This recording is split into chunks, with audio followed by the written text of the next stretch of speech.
আমরা গত ক্লাস পর্যন্ত অ্যাপিয়ারেন্স পর্যন্ত দেখছিলাম, তাই না? থিম, কাস্টমাইজ উইজেট, মেনু, 5টা অপশন, থিম এডিটর, ওগুলো দেখছিলাম। আমাদের দেখার বাকি ছিল যে প্লাগইন থেকে বাকি সেটিং গুলা বা বাকি মেনুগুলা ছিল। তাহলে আমরা আজকে প্লাগইনটা দেখি, তাই না? প্লাগইন কি কেউ বলতে পারবেন? প্লাগইন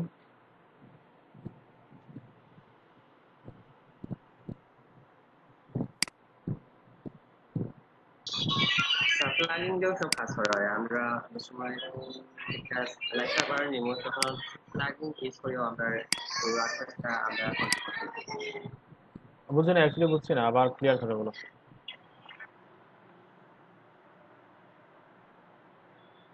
প্লাগিং দিয়েও সব কাজ করা হয়। এই প্লাগিং ইনস্টল দিয়ে আমরা ওয়ার্ডপ্রেসের আর কি যে সমস্যাগুলো থাকে ওগুলা করা যায়। স্যার আমি আমার মতো করে বলি। হ্যাঁ, শিওর শিওর। স্যার প্লাগইন হচ্ছে স্যার থিমের একটি নির্দিষ্ট কোনো কাজের জন্য ব্যবহার করা কিছু কিছু অংশ, যেগুলো যেমন আমরা যদি কন্ট্রাক্টের জন্য আমরা প্লাগইন ব্যবহার করতে পারি। কন্ট্রাক্টের বিভিন্ন এই ছোট ছোট অংশগুলা এগুলোই হচ্ছে প্লাগইন আমার কাছে যেমন মনে হয়। হ্যাঁ, ওইটাই অ্যাকচুয়ালি প্লাগইনটা হচ্ছে এক একটা ফিচার। অ্যাকচুয়ালি যদি আমরা বলি, থিমের এক একটা ফিচার অথবা ওয়েবসাইটের এক একটা ফিচার কিন্তু প্লাগইন দিয়ে কন্ট্রোল করা যায়। বুঝতে পারছো? আমরা সাপোজ একটা ব্রাউজারে দেখতে পাচ্ছি অনেকগুলো এক্সটেনশন আছে, তাই না? এক্সটেনশনের মতো কাজ করে প্লাগইনে। আমরা ওইখানে এক্সটেনশনগুলো কিসের জন্য দিছি? ওইটা দিছি যাতে ফুল পেজটা কি হয়, মানে ফুল পেজটা ক্যাপচার করে। আমরা তো ওইখান থেকে স্ক্রিনশট যদি নেই তাহলে ফুল পেজটা নিতে পারবো না, শুধু যতটুকু ভিজুয়াল দেখাচ্ছে ততটুকু নিতে পারবো। কিন্তু ওইটা দিলে কি হবে, মানে পুরা পেজটা একটা স্ক্রিনশট দিবে, তাই না? ওইটা হচ্ছে একটা ব্রাউজার একটা ফিচার অথবা এক্সটেনশন। সেম ভাবে আমরা ওয়েবসাইটের বিভিন্ন ফিচার অথবা ফাংশনালিটি বলেন, ফিচার বলেন, অথবা মানে নির্দিষ্ট কোনো কাজের জন্য আমরা প্লাগইন গুলো ইউজ করতে পারি। সাপোজ কন্ট্রাক্ট ফর্ম আছে, আমরা অনেক সময় যে HTML দিয়ে ফর্ম ইনপুট ওইগুলা দিয়ে তো কন্ট্রাক্ট ফর্ম বানাই, তাই না? আমরা যদি ওয়ার্ডপ্রেসে করতে চাই কন্ট্রাক্ট ফর্ম, তখন আমরা যে কাস্টমাইজেশনের ক্ষেত্রে আমরা কন্ট্রাক্ট ফর্ম 7 নামে একটা প্লাগইন আছে, ওইটা দিয়ে কিন্তু আমরা করতে পারি কন্ট্রাক্ট ফর্মটা। অথবা সাইন আপ ফর্ম বলেন, কন্ট্রাক্ট ফর্ম বলেন, আমরা যে কোনো কিছুই কিন্তু যে কোনো ফর্ম আমরা কন্ট্রাক্ট ফর্ম দিয়ে কন্ট্রাক্ট ফর্ম প্লাগইন আছে, আরো অনেক প্লাগইন আছে, গ্র্যাভিটি ফর্ম আছে, WP ফর্ম আছে, অনেকগুলা দিয়ে কিন্তু কি করা যায়, কন্ট্রাক্ট ফর্ম বা সাইন আপ ফর্ম যে কোনো ফর্ম বানানো যায়। হ্যাঁ, তারপর দেখেন এখানে একটা প্লাগইন ইনস্টল দেয়, আমরা কোনটা দেখেছি, লার্নিং WP, তাই না? হ্যাঁ, এটা ওয়ার্ডপ্রেস ইম্পোর্টার কি, মানে ওয়ার্ডপ্রেস যে কোনো কিছু, যে কোনো কন্টেন্ট যদি আমরা ইম্পোর্ট করতে চাই, ইম্পোর্ট দ্যাট মিন্স হচ্ছে সাপোজ ওইটা হচ্ছে একটা ওয়েবসাইট, ওইটা হচ্ছে আরেকটা ওয়েবসাইট, তাই না? আমরা ধরে নিচ্ছি এখানে তো যদিও একটা ওয়েবসাইট, বাট আমরা ধরে নিচ্ছি ওইটা একটা ওয়েবসাইট, ওইটা আরেকটা ওয়েবসাইট। আমরা যদি চাই ওই ওয়েবসাইটে যে কন্টেন্টগুলো আছে ওইগুলা এক্সপোর্ট করে আমরা ওইখানে নিয়ে আসবো। বুঝতে পারছেন? মানে ওইখান থেকে যে কন্টেন্ট যেগুলো আছে, পোস্ট বলেন, ইমেজ বলেন, কমেন্টস যেগুলো আছে, সব ডাটাবেস থেকে সব সম্পূর্ণ কন্টেন্টগুলো আমরা ওই ওয়েবসাইটে নিয়ে আসবো। তখন আমরা একটা ছোট্ট একটা প্লাগইনের মাধ্যমে কাজটা করতে পারি। যেমন WP ইম্পোর্টার আছে, একটা WP ইম্পোর্টার দিয়ে কিন্তু আমরা ইম্পোর্ট এক্সপোর্ট যে কোনো কিছু করতে পারি। একটু পরে এগুলো আলোচনা করতেছি, ইম্পোর্ট কি এক্সপোর্ট কি। আমরা এতটুকুই বুঝি, জাস্ট প্লাগইন হচ্ছে এক একটা ফাংশনালিটি বা এক একটা ফিচার, নির্দিষ্ট কোনো কাজের জন্য কিন্তু আমরা প্লাগইন গুলা ইউজ করতে পারি। অথবা আমরা যদি আরো সহজে বুঝতে চাই, সাপোজ ওয়ার্ডপ্রেস হচ্ছে একটা কি সফটওয়্যার, ওই সফটওয়্যারের এক্সটেনশন হচ্ছে কি যে আমরা প্লাগইন যেগুলো ইউজ করি। আমরা যদি ইনস্টল প্লাগইনে ক্লিক করি তখন দেখতে পারবো যে যেগুলো ইনস্টল দেয়া আছে অলরেডি ওইগুলা পাবো। আমরা ওইগুলা কি করতে পারি, ডিলিট করে দিতে পারি ওইগুলো। হ্যাঁ, শুধু ওয়ার্ডপ্রেস ইম্পোর্টার থাকবে, আমরা ডিলিট করে দিচ্ছি সবগুলা। আমরা যেটার প্রয়োজন হবে তখন আমরা ওইটা ইনস্টল করে নিব। ওইটাও ডিঅ্যাক্টিভ করে দিই, এটা হচ্ছে বিল্ড ইন, ওটা বিল্ড ইন ফাংশন, আমরা ওয়ার্ডপ্রেসের সাথেই থাকবে এটা। আমরা ডিলিট করি, ডিলিট হয়ে গেছে। কিন্তু যখন আমরা ওইখানে যাব, ইনপুট করতে যাব, তখন কিন্তু ওইটা আবার ইনস্টল দেওয়া লাগবে। আচ্ছা, তাহলে আমরা অ্যাড নিউ প্লাগইন, আমরা যদি নতুন কোনো প্লাগইন অ্যাড করতে চাই তখন আমরা কিতে ক্লিক করবো, অ্যাড নিউ প্লাগইন, অথবা ইনস্টল প্লাগইন থেকে অ্যাড নিউতে ক্লিক করি।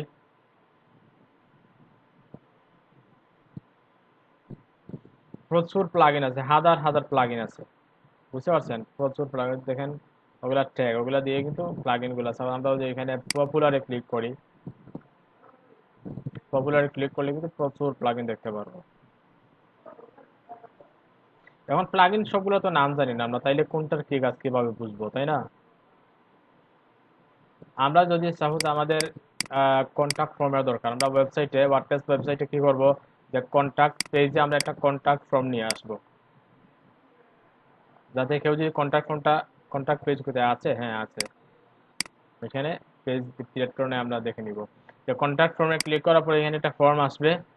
ফর্মে কি ওইখানে যে ফর্মের যে ইনপুট যেগুলো আছে, তার ডাটাগুলো দিয়ে যদি সাবমিট করে তো মেসেজে ক্লিক করে তখন যাতে আমার মেইলে চলে আসে, ওই কাজটা করব কি দিয়ে, আমরা একটা প্লাগইন দিয়ে। আমরা যদি গুগলে সার্চ দিই যে কন্টাক্ট ফর্ম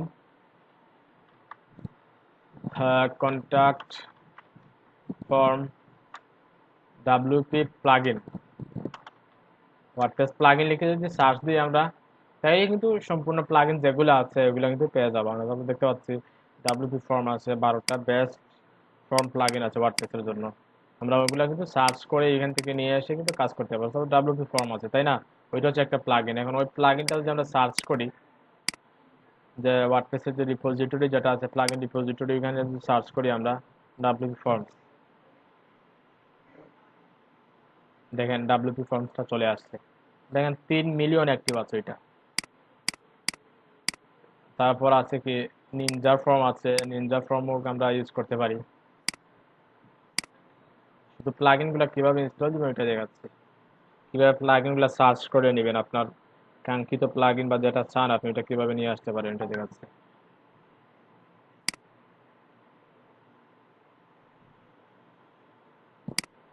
তারপর যে গ্র্যাভিটি ফর্ম আছে একটা, দেখেন প্রত্যেকটা হচ্ছে প্লাগইনের নাম।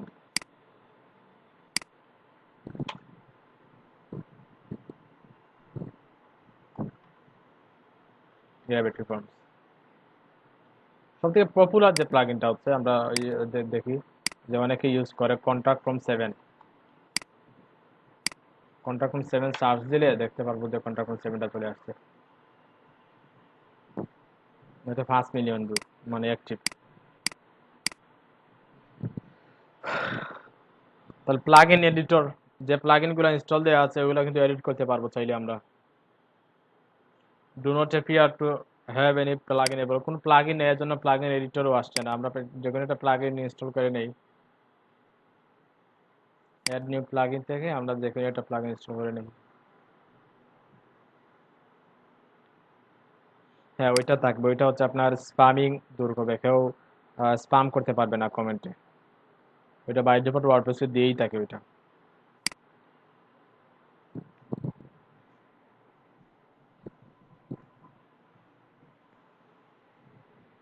অ্যাক্টিভ করে নিলাম।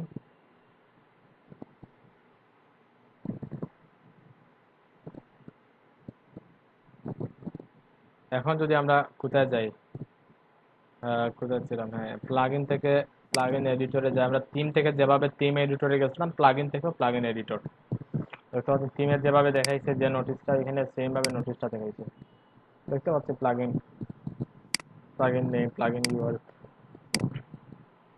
ডেসক্রিপশন সবগুলো আছে, ভাষণ, ওইটার অথর কে, প্লাগইনটা কে ক্রিয়েট করছে এবং অথরের ইউআরএলটা, অথরের ওয়েবসাইটের ইউআরএলটা দেখাচ্ছে, টেক্সট ডোমেইন কি, সবগুলো দেখাচ্ছে। প্লাগইনের ফাইলগুলো হচ্ছে এগুলা।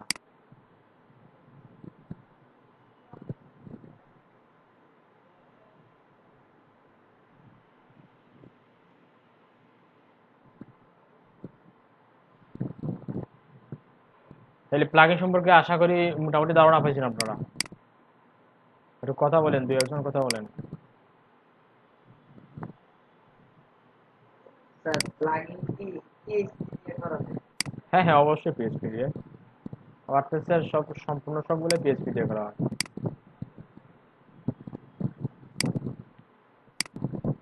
আমরা ইউজারে যাই, ইউজারে গিয়ে দেখতে পারবো যে কতজন ইউজার আছে, আমার ওয়েবসাইটের ইউজার কতজন। ওয়েবসাইটের ইউজার হচ্ছে ভিজিটর না, ইউজার এক জিনিস, ভিজিটর আর এক জিনিস। আমরা কতজন ইউজার আছে, যদি আমরা ইউজার্সে যাই দেখতে পারবো অল ইউজার্স। একজন আছেন অলরেডি, ওইটা হচ্ছে আমি। দেখেন আমি যে ইমেলটা দিয়ে কি করছিলাম, সাইন আপ করার সময় ওয়ার্ডপ্রেসটা, তখন যে ইমেলটা, ওই ইমেলটাই দেখাচ্ছে এখানে। আমরা চাইলে এখান থেকে ইউজার প্রোফাইলটা কি করতে পারি, এডিট করতে পারি, নতুন কোনো ইউজার অ্যাড করতে পারি। এখন আমি চাচ্ছি যে আমার ওয়েবসাইটে ইউজারগুলো লাগে মেনলি যে কোম্পানির ইন্ডাস্ট্রির যে পেজগুলো থাকে আপনার, ওয়েবসাইটগুলো থাকে অথবা নিউজ পোর্টাল যেগুলো থাকে, ওগুলাতে কিন্তু ইউজার দেয়া থাকে। কারণ একজনের পক্ষে কিন্তু নিউজগুলো পাবলিশ করা পসিবল না, তখন একাধিক ইউজার থাকে যাতে সবাই পাবলিশ করতে পারে যে কোনো সময়। আমরা যদি নতুন কোনো ইউজার ক্রিয়েট করতে চাই তখন কোথায় ক্লিক করবো, অ্যাড নিউ ইউজারে। অ্যাড নিউ ইউজার থেকে দেখতে পাচ্ছি আমরা user name, email, first name, last name, website, password সবগুলোই চলে আসছে। আমরা একজন ইউজার ক্রিয়েট করি, ওইখানে কিছু জিনিস বোঝার আছে। আমরা ইউজার দিলাম admin11, একটা ইমেল অবশ্যই দিব আমরা, ওইটা দিয়ে দিচ্ছি আমি। ফার্স্ট নেম দিলাম সাদিক রহমান, ঠিক আছে। তারপর ওয়েবসাইট অপশনাল, ওইটা না দিলেও চলবে। একটা পাসওয়ার্ড দিয়ে দিই, পাসওয়ার্ড এত কঠিন পাসওয়ার্ডের প্রয়োজন, আমরা দিয়ে দিচ্ছি আমাদের মতো করে, admin11। ইউজার নেম আর পাসওয়ার্ড সেম রেখে দিলাম। Confirm password, right? কনফার্ম না করলে কিন্তু ওইটা চলে ভিজিবল হবে না। তারপরে এখানে দেখাচ্ছে ওইটা দিতে পারি send the new user email about, ওইটা হচ্ছে যদি কোনো নোটিফিকেশন, যদি কোনো আপডেট আসে অথবা কোনো কিছু যদি আসে তখন ইমেইলে যাবে নোটিফিকেশনটা, ওইটা আমরা চেক করে দিতে পারি। তারপর দেখতে পাচ্ছি আরেকটা অপশন আছে রুল। যে ইউজারটা ক্রিয়েট করলাম তাকে কোন রুলে রাখবো, সাবস্ক্রাইবার হিসেবে রাখবো না কন্ট্রিবিউটর না অথর না এডিটর না অ্যাডমিনিস্ট্রেটর। ওইখানে অনেকগুলা দেখতে পাচ্ছি, এক একটা আমরা যদি সাবস্ক্রাইবার রাখি, শুধু সাবস্ক্রাইবার রাখলাম, তারপরে অ্যাড নিউ ইউজার দিলাম।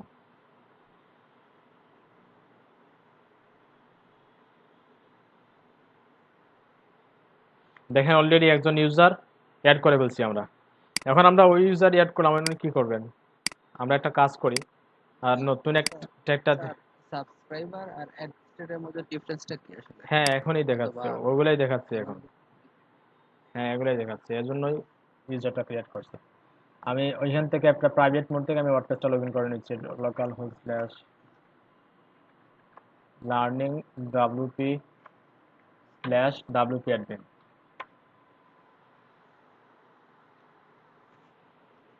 আমরা যে নতুন যে ইউজার নেম যেটা দিচ্ছি অ্যাডমিন 11, ওইটা দিয়ে কিন্তু ঢুকতেছে, admin11 লগ ইন। হ্যাঁ দেখতে পাচ্ছ এখানে, দেখেন আমরা লগ ইন করছি, আমরা ওইখানে ওই ওয়েবসাইটে যেভাবে লগ ইন করছি সেম ভাবে লগ ইন করছি ওইখানে, কিন্তু ওইখানে কি আসছে, শুধু প্রোফাইলটা আসছে আর কিছুই আসে নাই। ড্যাশবোর্ড আসে, শুধু অ্যাক্টিভিটিসটা দেখাচ্ছে ড্যাশবোর্ডে, আর কোনো কিছু দেখায় নাই। এখানে তো দুইটা অপশন পাইছি আমরা, কিন্তু আমরা আগে যে ইউজারটা ছিলাম ওইখানে কিন্তু আমরা অনেক কিছু দেখতে পাচ্ছি, কারণ সাবস্ক্রাইবারের রোলই হচ্ছে তার প্রোফাইলটা চেঞ্জ করতে পারবে, আর কিছু করতে পারবে না। প্রোফাইলের কালার চেঞ্জ করতে পারবে, ড্যাশবোর্ডের কালার, বুঝতে পারছেন, আর কোনো কিছু চেক করতে পারবে না, তার ওগুলো চেঞ্জ করতে পারবে, তার পাসওয়ার্ডটা চেঞ্জ করে দিতে পারবে, নিকনেম চেঞ্জ করতে পারবে। তারপর ডিসপ্লেতে কোন নেম শো করবে, নিকনেম শো করবে না সাদের রহমান সাদিক, অনেকগুলো আছে নিকনেম, দ্যাট মিনস নিকনেম হচ্ছে ওইখানে কোনটা শো করবে ওইটা। এখানে admin11 দেখাচ্ছে, আমরা যদি নিকনেমটা একটু চেঞ্জ করি, শুধু সাদিক দিলাম, তখন দেখেন ওইটা চেঞ্জ হয়ে গেছে। বুঝতে পারছেন, দেখেন ওইগুলা কিন্তু সাবস্ক্রাইবারের রুলই হচ্ছে শুধু প্রোফাইলটা চেঞ্জ করতে পারবে, আর ড্যাশবোর্ডে তার অ্যাক্টিভিটিস যেটা আছে ওইগুলা দেখতে পারবে, আর কোনো কিছু পারবে না দেখতে। ওইটা হচ্ছে সাবস্ক্রাইবারের রোল, তাই না? এখন যদি আমরা অন্য কোনো রুলসে দিই তারে, সাপোজ ওইটা এডিট করতেছি আমরা, এডিট রুলটা চেঞ্জ করি একটু নিচ থেকে, রুলটা কোথায়, হ্যাঁ এখানে তো হচ্ছে রোল, সাবস্ক্রাইবার থেকে কন্ট্রিবিউটরে গিয়ে দিলাম। আমরা যদি আপডেট ইউজার দেই,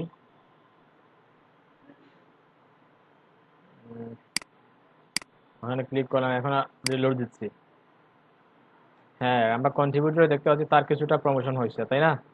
আমরা প্রোফাইলও দেখতে পাচ্ছি, পোস্টও দেখতে পাচ্ছি, কমেন্টগুলোও দেখতে পাচ্ছি, আবার টুলসও দেখতে পাচ্ছি। যদিও কোনো টুলস দেওয়া নেই এ পর্যন্ত, তারপর আমরা টুলসটাও দেখতে পাচ্ছি, পোস্টগুলোও দেখতে পারবো। যদি কোনো পোস্ট দেয়া থাকে ওগুলো দেখতে পারবো, কিন্তু ওগুলো এডিট করতে পারবো না। কন্ট্রিবিউটর যে সে কিন্তু এডিট করতে পারবে, শুধু দেখতে পারবে কোন পোস্টগুলো আছে, কোন তারিখে পাবলিশ করা হয়েছে, কমেন্টসগুলো দেখতে পারবে। বুঝতে পারছেন, শুধু এতটুকুই হচ্ছে ক্যাপাবিলিটি সাবস্ক্রাইবার রুলের। আমরা যদি আবার চেঞ্জ করে দেই কন্ট্রিবিউটর থেকে অথরে দিলে কি হয় দেখেন, আপডেট ইউজার দিলাম, এখন আমরা ওখানে যাচ্ছি, একটু রিলোড দিচ্ছি, দেখি আর কোনো প্রমোশন হয় কিনা তার। হ্যাঁ, আমরা দেখতে পাচ্ছি প্রমোশন হয় নাই। আমরা কি আবার দিছি, এটা সেভ হয়েছে কিনা। এখন আবার রিলোড দিই, আমরা রিলোড দিই, দেখি এডিট করা যায় কিনা। হ্যাঁ, অতরে শুধু এতটুকুই ক্যাপাবিলিটি আছে যে পোস্টগুলো সে অ্যাপ্রুভ করবে কিনা, না ডিলিট করে দিবে কিনা। কেউ যদি একটা ওয়েবসাইটে কমেন্ট করলো, তাই না, তখন কমেন্টটা ওইখানে চলে আসবে। এখন যদি সে চায় যে ডিলিট করতে, ডিলিট করে দিতে পারবে। তারপর আমরা পোস্টে যাই, পোস্টে দেখতে পাচ্ছি শুধু ভিউ করা যাবে। তারপর এখানে দেখি একটু এটা সিলেক্ট করে, হ্যাঁ আমরা এডিট করতে পারছি না পোস্টেও, কিন্তু কোন রুলে, অথর রুলে কিন্তু আমরা কি করতে পারতেছি না, কোনো পোস্ট বা লাইব্রেরি কি অ্যাড করা যায় কিনা। হ্যাঁ, লাইব্রেরি অ্যাড করা যাবে, আবার যেগুলো আছে ওগুলোও দেখা যাবে। অথর রুলে কিন্তু আছি আমরা। তারপর পোস্ট এডিট করা যায় না, শুধু লাইব্রেরিগুলা, ওটাকে রিমুভ করা যায়। হ্যাঁ, দেখতে পাচ্ছি আমরা ইমেজটা কিন্তু রিমুভ করতে পারবো না, আমরা শুধু অ্যাটাচমেন্টটা দেখতে পারবো, আর কোনো কিছু না। আমরা যদি ওইখানে যাই, আমাদের যেটা ছিল এখানে মিডিয়াতে গেলে কিন্তু আমরা রিমুভও করতে পারবো, কারণ এটা হচ্ছে যে মেইন অ্যাডমিনিস্ট্রেটর। আমরা এখানে গেলে দেখতে পারবো যে এখানে রিমুভের একটা অপশন আছে, তাই না, edit more details, delete permanently একটা অপশন আছে। কিন্তু ওইখানে যে কোন অথর যে রুলটা আছে, অথর রুলের কিন্তু ওটা আসছে না, ডিলিট করতে পারছি না। শুধু এখানে টেক্সট গুলো আমরা চেঞ্জ করে দিতে পারবো, আর কিছু না। ওইটাকে চেঞ্জ করা যায়, হ্যাঁ আমরা আমরা এগুলোও পারতেছি না, দেখেন টেক্সট গুলো কিন্তু আমরা চেঞ্জ করতে পারতেছি না। এটা হচ্ছে অথর রুলের ক্যাপাবিলিটি, তার শুধু দেখতে পারবে কি আছে কি না, ওগুলাই। আমরা একটু চেঞ্জ করি ইউজারটা, ইউজার থেকে অল ইউজার্স অ্যাডমিন 11 এটা এডিট করতেছি, একটু প্রমোশন করে দেই। অ্যাডমিনিস্ট্রেটর না, এডিটর দেই, এডিটর। এডিটর দিলে কিন্তু এডিট করতে পারবে। আপডেট ইউজার, এখন যদি আমরা দেখি, রিলোড দেই, হ্যাঁ এখন দেখতে পাচ্ছি নতুন কি জানি অ্যাড হয়েছে। ওগুলো তো ছিল আগে, কমেন্টও ছিল, কিন্তু যেটা অ্যাড হয়েছে আমরা যে পোস্টগুলো আমরা কিন্তু এডিট করতে পারবো। এখন এখন দেখতে পাচ্ছেন এডিটর অপশনটা চলে আসছে। এখন যদি আমরা এডিটে দেই,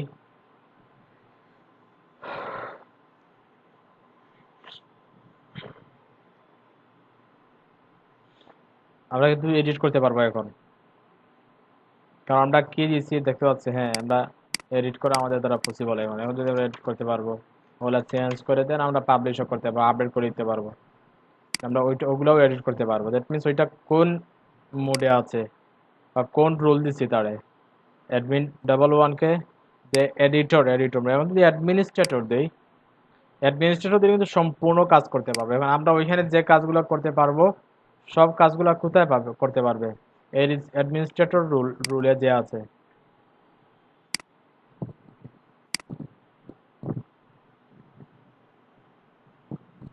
হ্যাঁ, এখন দেখেন সবগুলো অপশন চলে আসছে। এখন আপনি ওইগুলা ওইগুলা দিয়ে কি করবেন, ওইগুলা আপনার সাপোজ একটা ওয়েবসাইট আছে, এখন চাচ্ছেন আপনি আরেকজনকে ওইটার শুধু পোস্ট করার কি দিবেন, সে পোস্ট করতে পারবে অথবা শুধু পোস্ট করলে এডিট করতে পারবে। তখন আপনি ওই রুল থেকে ওইগুলা সিলেক্ট করে দিবেন, সে কতটুকু কাজ করতে পারবে বা পারবে না।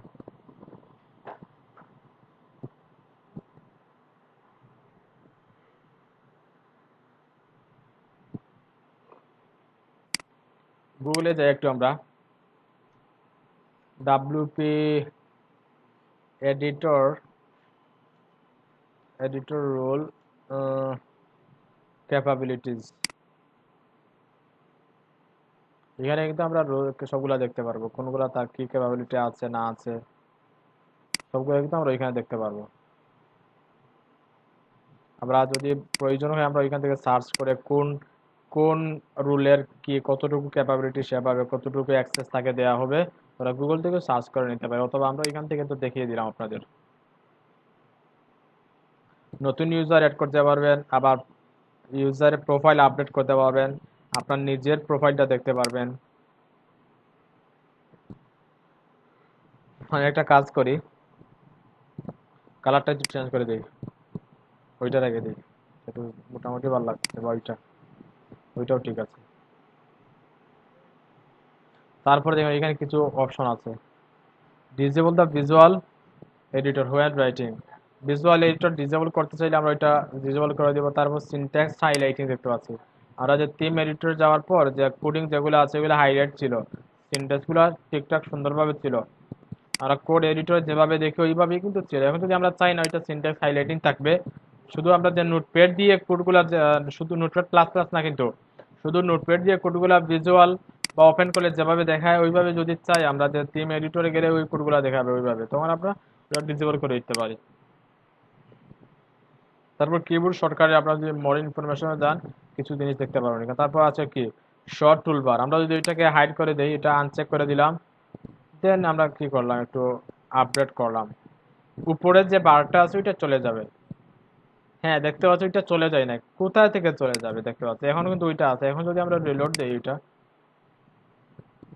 এখন কিন্তু টুলবারটা দেখাচ্ছে না, বুঝতে পারছেন? তাইলে আমরা এখান থেকে টুলবারটা কি করতে পারি, কন্ট্রোল করতে পারি। আপনার চাইলে ফার্স্ট টাইম দিয়ে দিতে পারেন, লাস্ট টাইমও দিয়ে দিতে পারেন।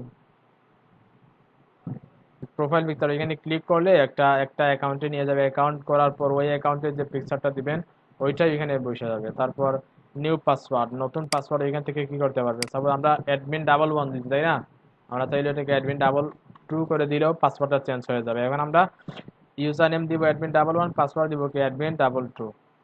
তারপর কনফার্ম পাসওয়ার্ড, রাইট। তারপর সেশনটা একটু একটু বোঝাচ্ছি আপনাদের। এখন যদি আমরা আপডেট দিই তাহলে পাসওয়ার্ডটা চেঞ্জ হয়ে যাবে, আর কোনো কিছু লাগবে না। এখন আছে সেশন কি, সেশন হচ্ছে আপনার, আপনি চাচ্ছেন সাপোজ একটা ব্রাউজারে আপনি যেটা দিয়ে কি করতেছেন, বা একটা ডিভাইসে আপনার একাধিক ডিভাইসে লগ ইন করা আছে ওয়ার্ডপ্রেসটা, তাই না? এখন আপনি চাচ্ছেন সবগুলো থেকে লগ আউট করে দিবেন, শুধু যেটাতে আছেন ওইটা দিয়ে থাকবে, আর অন্যান্য যে ডিভাইসগুলোতে ওয়ার্ডপ্রেসটা কি করা আছে, লগ ইন করা আছে, লগ আউট হয়ে যাবে। তখন আপনি কি করতে পারেন, যে সেশন থেকে লগ আউট এভরিওয়্যার এলস, দেখেন আর কোনো ব্রাউজার থেকে কি করতে পারবেন না, আপনি লগ ইন করতে পারবেন না, মানে লগ। আরেকটা বিষয়, যদি স্যার এই অ্যাকাউন্টটা স্যার শুধু এই ল্যাপটপে বা এই পিসি থেকে আমি দিতে পারবো, হ্যাঁ হ্যাঁ অবশ্যই। যদি স্যার এই ল্যাপটপটা আমার কোনো কারণে নষ্ট হয়ে যায়, তাহলে আমি আমার অ্যাকাউন্টে কি করতে পারবো স্যার? হ্যাঁ তখন আপনি ওই যে কি করতে পারবেন, পাসওয়ার্ড রিসেট দিতে পারবেন। দেখেন সাপোজ আমি একটু রং পাসওয়ার্ড দিই,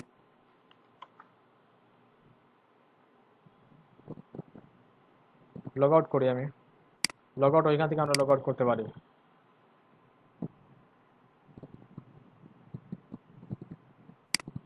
আমরা একটা দিচ্ছি সাপোজ অ্যাডমিন, ওটা ভুল দিচ্ছি, দেখি কে দেখায়, দেখাচ্ছে the password your enter the user name admin incorrect, তাই না? তাই আমরা লস্ট ইউর পাসওয়ার্ড, এখানে ক্লিক করলাম। এখানে ক্লিক করার পর আপনি যে ইমেল দিয়েছেন প্রথমে ক্রিয়েট করতে, ওই ইমেলটা দিয়ে দিবেন। আমরা কোন ইমেল দিচ্ছিলাম, মেবি ওই ইমেলটা দিচ্ছিলাম,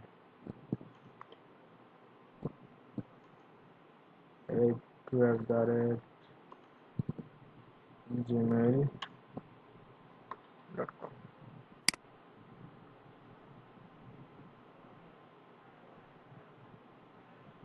It is the email could not be sent. You site you correct confirm settlement get yes Ahmed 9118@gmail। আমরা কোন ইমেল দিচ্ছি ওইটাই তো দিচ্ছি তাই না?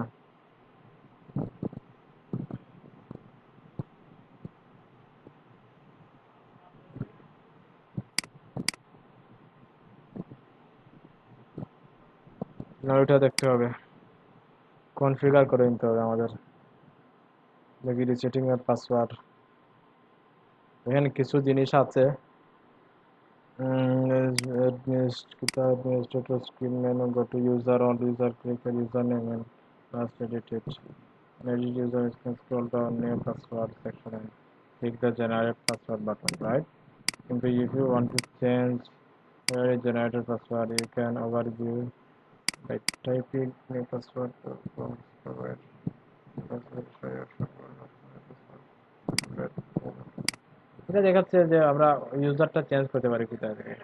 তারপর একটু দেখলাম না।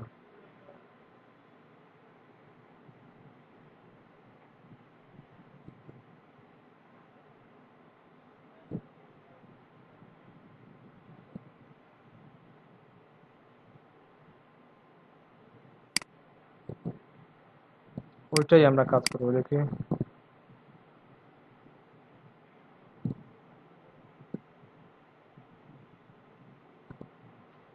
আচ্ছা, তাহলে আমরা ইউজার নেমটা একটু দিয়ে দেখি।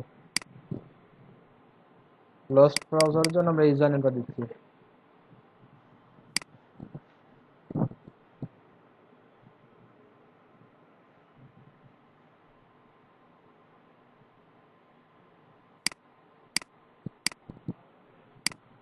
মেলটা দেখি আমরা।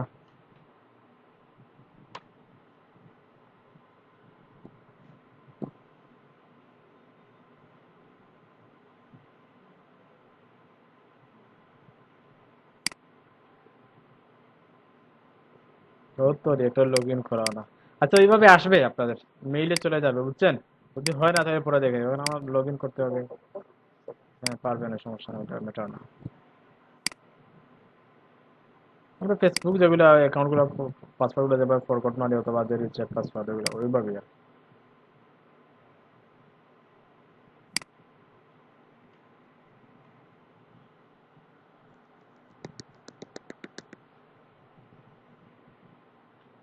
www.login.php দেখি যায় কিনা।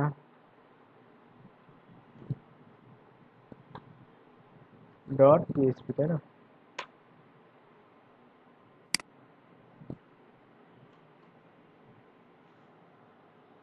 হ্যাঁ, ঠিক আছে।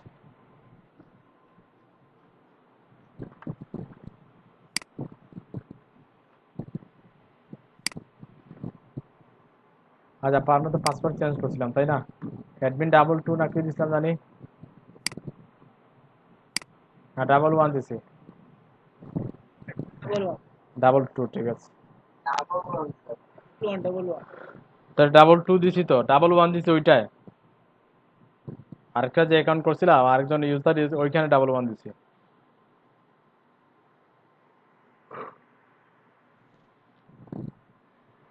আচ্ছা, তাইলে ইউজারের বিষয়টা গেল। এখন হচ্ছে টুলস। টুলসে কি অ্যাভেলেবল টুলস, যদি কোনো টুলস কি করা থাকে, টুলস গুলো আসবে অনেক সময়। অনেক প্লাগইন ইউজ করে সবগুলো কিন্তু টুলসে চলে আসে। এখনো কোনো টুলস নাই, শুধু ওইটাই দেখা যাচ্ছে। তাহলে আমরা এক্সপোর্ট ইম্পোর্ট কি, আমরা ইম্পোর্টে ক্লিক করলাম। ইম্পোর্টে ক্লিক করার পর দেখতে পাচ্ছি অনেকগুলা কি আছে, ওইগুলো হচ্ছে একটা একটা প্লাগইন তাই না? ব্লগার, আমরা ব্লগারের কন্টেন্ট গুলো ওইখান থেকে ইম্পোর্ট দিব। ক্যাটাগরি ট্যাগ কনভার্টার ইম্পোর্ট, আমরা যেহেতু ওয়ার্ডপ্রেসের কন্টেন্ট ইম্পোর্ট দিব, আমরা ওয়ার্ডপ্রেস ইনস্টল নাও দিলাম।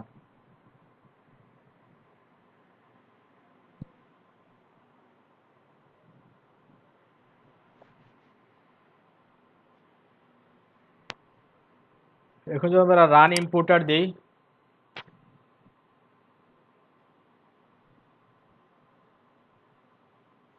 দেখেন দেখেন ওইখানে একটা ফাইল দেখিয়ে দেওয়ার একটা অপশন আসে তাই না? এখন ওইখানে কোন ফাইল দিব আমরা, তাই না? এখন এমন একটা ফাইল দেবো যেখানে কন্টেন্ট রাখা আছে। আপনি অন্য একটা ওয়েবসাইট থেকে কন্টেন্ট গুলা এক্সপোর্ট করবেন। এক্সপোর্ট করার পরে যে ফাইলটা ডাউনলোড হবে, ওই ফাইলটা কিন্তু আমরা চুজ করে দিতে পারি এখানে। সাপোজ এখানে তো আছে একটা ফাইল সকালে আজকে দুপুরবেলা, না মর্নিং এর ব্যাচে কিন্তু ওইটা ডাউনলোড দিছি, লার্নিং wp.wordpress। তারপরে এক্সএমএল ফরম্যাটে কি হবে, ডাউনলোড হবে। ওই যে সাপোজ ওইটা হচ্ছে একটা এক্সপোর্টের একটা ফাইল, আমরা ওইটা ওপেন করে দিয়ে দেন আমরা আপলোড ফাইল এন্ড ইম্পোর্ট আমরা এখানে ক্লিক করলাম। তারপরে আপনি যেহেতু কি করবেন, যে এখানে দুইজন ইউজার আছে, কে ইনপুট করবে? অ্যাডমিন, আমি ইনপুট করতেছি, আমি অ্যাডমিন দিব। তারপর সাবমিট। সাবমিট করার পর দেখতেছি যে ওইগুলা অলরেডি ওইখান থেকে নট এনাবল তাই না? কারণ ওইগুলা আমরা অ্যাকচুয়ালি ওইটার সাথে মিলবে না, কারণ এই ফাইল ইনপুট মিডিয়া ফাইল আমরা ওইখান থেকে এক্সপোর্ট করি প্রথমে, তারপর ইনপুট দিব। এক্সপোর্ট দিলাম অল কন্টেন্ট। আপনি চাইলে শুধু পোস্টগুলো এক্সপোর্ট করতে পারেন, শুধু পেজ মিডিয়াগুলো কিন্তু পারবেন। আমরা ওইটা দিলাম। এখন আমরা ইনপুটে দেই,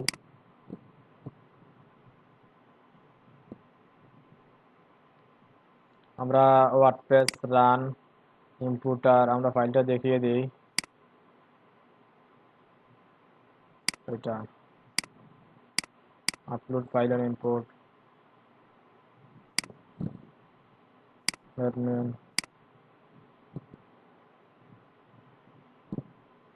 দেখেন ওইগুলা কি দেখাচ্ছে যে অলরেডি এক্সিস্ট, কারণ ওগুলো আছে অলরেডি, পোস্টগুলা মিডিয়াগুলো আছে অলরেডি। কারণ একটা জিনিস আছে আবার তো হবে না, তাই না?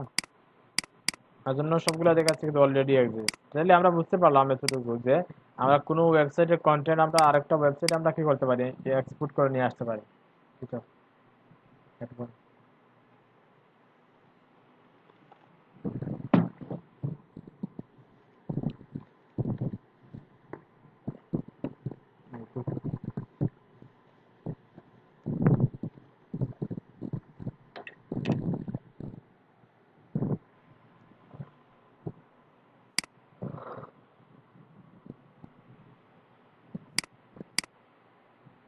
ইনপুটে ক্লিক করি আমরা।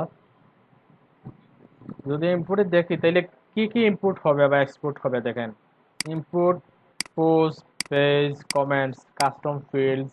কাস্টম ফিল্ডস কি আমরা আলোচনা করব ডেভেলপমেন্ট সেকশনে। তারপর ক্যাটাগরি আছে, ট্যাগ আছে, ওইগুলো শুধু ইনপুট হবে। এখন যদি চান আপনি থিম নিয়ে আসতেন, থিমগুলো ইনপুট করে নেবেন, প্লাগইনগুলো মানে টোটাল ডাটাবেজ যেটা আছে, মানে ডাটাবেজে যেগুলো আছে থিম আছে, তারপর আর কি আছে, যে প্লাগইন যেগুলো আছে সম্পূর্ণ জিনিস যদি আপনি কি চান যে এক্সপোর্ট করে নেবেন, দেন পুরোটা আরেকটা ওয়েবসাইটে ইম্পোর্ট করে নেবেন, তখন আমরা ওই কাজগুলো একটা প্লাগইন দিয়ে করতে পারি। ডাব্লিউপি মাইগ্রেশন নামে একটা প্লাগইন আছে, অথবা all in one WP migration, তো প্লাগইন দিয়ে এটা করতে পারি। এটা করে দেখাবো আপনাকে। তাহলে ইম্পোর্ট আর এক্সপোর্টের বিষয়টা বুঝছেন কি না? বুঝেন নাই কে?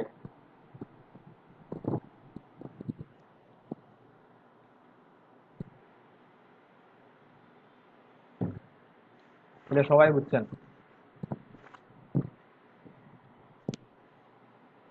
ওইটা এক্সপোর্ট পার্সোনাল ডাটা, ওইটা কিন্তু এরএস পার্সোনাল ডাটা, ওইগুলো আমরা দেখতে পারি, ওইগুলো প্রয়োজন হয়। শুধু পার্সোনাল ডাটাগুলো কি হবে, আমরা এক্সপোর্ট করি পার্সোনাল ডাটা। দেখবেন আপনার ইউজার নেম কি, আপনার পাসওয়ার্ড কি, যে ওগুলো চান কি করতে, যে দেখি ইউজার আমরা অ্যাডমিন দেই, আপনার পার্সোনাল ডাটা কি কি আছে এগুলো চাইলে ইনপুট করতে পারি। সেন্ড রিকোয়েস্ট, রিকোয়েস্ট সেন্ড হইলো, হ্যাঁ দেখতে পাচ্ছি এখানে চলে আসে। এখন ডাউনলোড করতে পারি পার্সোনাল ডাটা ডাউনলোড। এখন ওইটা একটু দেখি কি হয়েছে এখানে। আমরা যদি এটা কি করি, একটু এক্সপোর্ট এক্সট্রাক্ট করি, দেখতে পারবো শুধু পার্সোনাল ডাটা আপনার। যদি এখানে ক্লিক করি ইন্ডেক্স ডট এইচটিএমএল, এখানে দেখতে পাচ্ছি যে আপনার ইউজার নেম, আপনার অ্যাবাউট, আপনার ইউজার আইডি কি, লগ ইন নেম কি দিচ্ছেন, ইউজার নিক নেম কি দিচ্ছেন, ওইগুলো চাইলে আপনি ওগুলো এক্সপোর্ট করে আপনার সম্পূর্ণ জিনিসগুলো আপনি একটা জায়গায় সেভ করে রাখতে পারেন। বুঝতে পারছেন?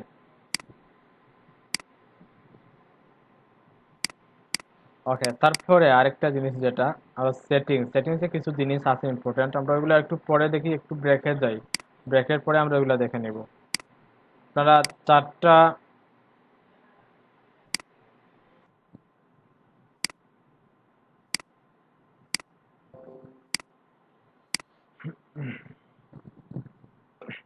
আচ্ছা, আমরা সেটিং মেনুটা দেখবো এখন না। সেটিংসে কি কি আছে দেখি, প্রথমে জেনারেল দেখতে পাচ্ছি, জেনারেলে দেখি কি আছে, সাইট টাইটেল আছে, তারপর ট্যাগ লাইন আছে। এখন টাইটেল আর ট্যাগ লাইন কোথায় শো করে? আমরা দেখছিলাম যখন এসটিএমএল করছি তখন যে ওই যে মেটা মেটা ট্যাগ না, হ্যাঁ টাইটেল, হেডের টাইটেল দেওয়ার পর যেটা আসতো ওইটা ওই টাইটেলে চলে আসবে। আমরা যে কাজারটা নেই, উপরে দেখতে পাচ্ছি লার্নিং ডাব্লিউপি, তারপর ওয়েব ডেভেলপার দেখাচ্ছে, তাই না? ওইটা কোথায়? ওইখানে যেটা আছে ওইটাই দেখাচ্ছে উপরে, সাইট টাইটেল যেটা টাইটেলের উপরে দেখাচ্ছে লার্নিং ডাব্লিউপি। আমরা চাই ওগুলো চেঞ্জ করে দিতে পারি, রাখতেও পারি। ওয়ার্ডপ্রেস অ্যাড্রেস, অ্যাড্রেস যেখানে আছে ইনস্টল দেওয়া ওইটাই দেখাচ্ছে এখানে। সাইট টিউটোরিয়াল একই কথা। তারপর তো ইমেল, যেটা ইমেলতে আছে। মেম্বারশিপ আমরা দিতে পারি, নাও দিতে পারি, আমরা এটা নিয়ে আলোচনা করব পরবর্তীতে। তারপর ইউজার রুলস, আমরা ওইটা কি করতে পারি, নিউ ইউজার রুলস, আমরা যখন কাউকে রেজিস্ট্রেশন করার কি দিব, অপশন দিব, তখন সে কোন রুলসে কিভাবে রেজিস্ট্রেশন করবে, বুঝতে পারছেন? সে কি সাবস্ক্রাইবার হিসেবে রেজিস্ট্রেশন করবে না কন্ট্রিবিউটর না অ্যাডমিনিস্ট্রেটর? আমরা সাবস্ক্রাইবার রাখবো, আমরা কাউকে রেজিস্ট্রেশন করার কোনো দিব না, সাবস্ক্রাইবার দিলাম। তারপর সাইট ল্যাঙ্গুয়েজ, আমরা ল্যাঙ্গুয়েজ তো যেটা সেট করছিলাম ওয়ার্ডপ্রেস ইনস্টল দেওয়ার সময় ওইটাই আছে এখানে। টাইম জোনটা আমরা চাইলে এখান থেকে চেঞ্জ করে দিতে পারি। দেখি ইউরোপ, হ্যাঁ এশিয়া দেখে আছে কিনা, ঢাকা, হ্যাঁ ঢাকা দেখতে পাচ্ছি, ঢাকা আছে, আমি দিয়ে দিতে পারি। তারপর ডেট ফরম্যাটটা এখান থেকে চেঞ্জ করা যায়। টাইম ফরম্যাটটাও আছে, এটা চেঞ্জ করা যায়, যেভাবে আছে ওইভাবে রাখি আমরা। তারপর উই স্টার্ট অন মন্ডে, কখন থেকে উইকটা সপ্তাহে স্টার্ট হবে, স্যাটারডে থেকে না সানডে থেকে না মন্ডে থেকে? স্যাটারডে দিতে পারি অথবা মন্ডে দিতে পারি, যে কোনো থেকে দিতে পারি, প্রবলেম না। সেভ করে দিলাম। ওগুলো একটু দেখে নেবেন, দেখলেই বুঝতে পারবেন এগুলো। তারপর রাইটিং এ আসে। অনেক কিছু আছে এখানে, একটু দেখি রাইটিং এ। হ্যাঁ, আপনার সার্ভারটা দেখাচ্ছে, পাসওয়ার্ড, লগ ইন, এটাকে ইমেল, এটাকে post by mail, you must set up secret mail for creation mail receive address will be post search code identity address very secret। আচ্ছা, ওইটা মেবি অটোমেটিক্যালি পোস্ট করার কোনো একটা প্রসেস, ওইটা সম্পর্কে তেমন একটা ধারণা নেই, ওইটা নিয়ে কাজ করা হয় না, এগুলো ট্রাইনিংটা তেমন একটা কাজেও লাগে না। তারপরে দেখে নিব এটা কিসের জন্য, এটা দেখবো আমি। এটা নিয়ে কাজ করা হয় না, এটা প্রয়োজনও পড়ে না কখন রাইটিংটা। প্রয়োজন যেটা হয়, রিডিংটা দরকার হয়, general reading, right? Reading a যাই আমরা। রিডিং এ যাওয়ার পর দেখতে পাচ্ছি এখানে ইওর হোম পেজ ডিসপ্লে, আমরা লেটেস্ট পোস্ট হোম পেজ প্রথম আমরা যখন রিলোড দিলাম, একদম প্রথম পৃষ্ঠায় কি দেখাবে, ওখানে দেখাচ্ছে কি, আরে অনেকগুলো মিন চলে আসে, ঠিক আছে, ওগুলো আমরা কাস্টমাইজ করে নিব। ওইখানে কোনটা দেখাচ্ছে, লেটেস্ট পোস্ট যেগুলো আছে ওইগুলো দেখাচ্ছে হোম পেজে, তাই না? ওইটা তো হোম পেজ, এটা হচ্ছে আমাদের মেইন ইউআরএল যেটা, ওইটাই তো হোম পেজ, তাই না? হোম পেজে কি দেখাচ্ছে, যে লেটেস্ট পোস্ট যেগুলো আছে ওইগুলাই দেখাচ্ছে এখানে। আমরা যে চাই ওইটা চাই, আমরা চাই কি, আমাদের যে পার্টিকুলার যে কোনো একটা পেজ দিতে পারি, হোম পেজ নামে একটা পেজ থাকবে এবং ওইটাই দেখাবে প্রথমে, আর পোস্টগুলা অন্য একটা পেজে নিয়ে যাব। তখন আমরা কি করতে পারি, স্ট্যাটিক পেজে দিব, দেন হোম পেজ থেকে কোনটা হোম পেজ হিসাবে রাখতে পারি। এখানে হোম পেজ নাই, যেহেতু নাই, আমরা ওইটা আমরা একটু পরে আমরা ওইটা নিয়ে কাজ করবো। এরপর দেখিয়ে দিচ্ছি হোম পেজে আমরা হোম পেজটা সিলেক্ট করবো, হোম পেজ ওখান থেকে একটা হোম পেজ ক্রিয়েট করবো, দেন এখানে হোম পেজটা সিলেক্ট করে দিব, ওইখানে ক্রিয়েট করে নিলে এখানে চলে আসবে। তারপর পোস্ট পেজ, ব্লগ পোস্টগুলো কোন পেজে থাকবে, আমরা ব্লগ নামে একটা পেজ ক্রিয়েট করবো, দেন ব্লগটা ওইখান থেকে সিলেক্ট করে দেবো এইভাবে। এখন যেহেতু নাই, আমরা লেটেস্ট পোস্টটাই রাখি। তারপরে ব্লগ পেজ, মানে ব্লগ পেজে সাপোজ ধরেন ওইটা হচ্ছে ব্লগ পেজ আমাদের। এখন ব্লগ পেজে কয়টা পোস্ট থাকবে, একটা পেজে কয়টা পোস্ট দেখাবে, এখানে তো একটা দুইটা তিনটা চারটা পাঁচটা পোস্ট আছে, এর লাগে পাঁচটা দেখাচ্ছে, তাই না? এখন যদি আপনার 50টা পোস্ট থাকে, ধরেন যে একটা ওয়েবসাইটে 50টা পোস্ট আছে, এখন যদি আমরা একটা পেজে 50টা দেখাই, তাহলে কিন্তু এটা কিন্তু খুবই বোরিং একটা কাজ, স্ক্রল করতে করতে কিন্তু বোরিং হয়ে যাবে, ফুটারই পাবে না খুঁজে, তাই না? যদি ফুটারে অনেক কিছু থাকতে পারে ইনফরমেশন, ওইটা খুঁজে পাবে না, যে অর্ধেক স্ক্রল করেই চলে যাবে। তখন আমরা একটা কাজ করতে পারি, এখান থেকে 10টা করে একটা পেজে, যাতে 10টা করে পোস্ট থাকে, এর বেশি না থাকে, তখন ওইখান থেকে 10টা দিয়ে দিব। তারপর রিসেন্ট আইটেম যেগুলো আছে ওইটা তো ওভাবে থাকবে, তারপর চেঞ্জ করে দিলাম। ওইখানে দেখতে পাচ্ছি আবার for each post the feed include full text, হ্যাঁ ফুল ফিডে যাতে সবগুলা কি হয়, ফুল টেক্সট। তারপর সার্চ ইঞ্জিন ভিজিবিলিটি দেখাচ্ছে, সার্চ ইঞ্জিন ভিজিবিলিটি হচ্ছে আমরা যখন ইনস্টল দিয়েছিলাম তখন ওইটা একটা অপশন আসছিল, এটা আমরা চাইলে, যদি চাই না যে আমাদের ওয়েবসাইটটা চাই না যে গুগলে দেখাবে, তবে ধরেন তো এটা লাইভ সার্ভার, এরপরেও চাচ্ছি আমরা যাতে ওইটা সার্চ ইঞ্জিন থেকে বাহিরে থাকে, তখন আমরা ওইটা টিক চিহ্ন দিয়ে আমরা ক্রিয়েট দিয়ে দিব। ওইটা রেখে দিলাম, যেভাবে আছে এইভাবে রেখে দিলাম, টোটাল সেভ দিয়ে দিলাম। ওইগুলো হচ্ছে মেইন কাজের জিনিস। তারপরে ডিসকাশন, ডিসকাশনে কিছু বিষয় আছে আপনার, পোস্টে কয়টা কমেন্ট করতে পারবে, অ্যাটলিস্ট কয়টা কমেন্ট করতে পারবে, কমেন্টগুলো কতদিন পর্যন্ত থাকবে, ওইগুলো অনেক বিষয় দিয়ে আছে। ওইগুলো একটু একটু দেখে নেবেন, এগুলো তেমন একটা ইম্পর্টেন্ট না মনে করি না।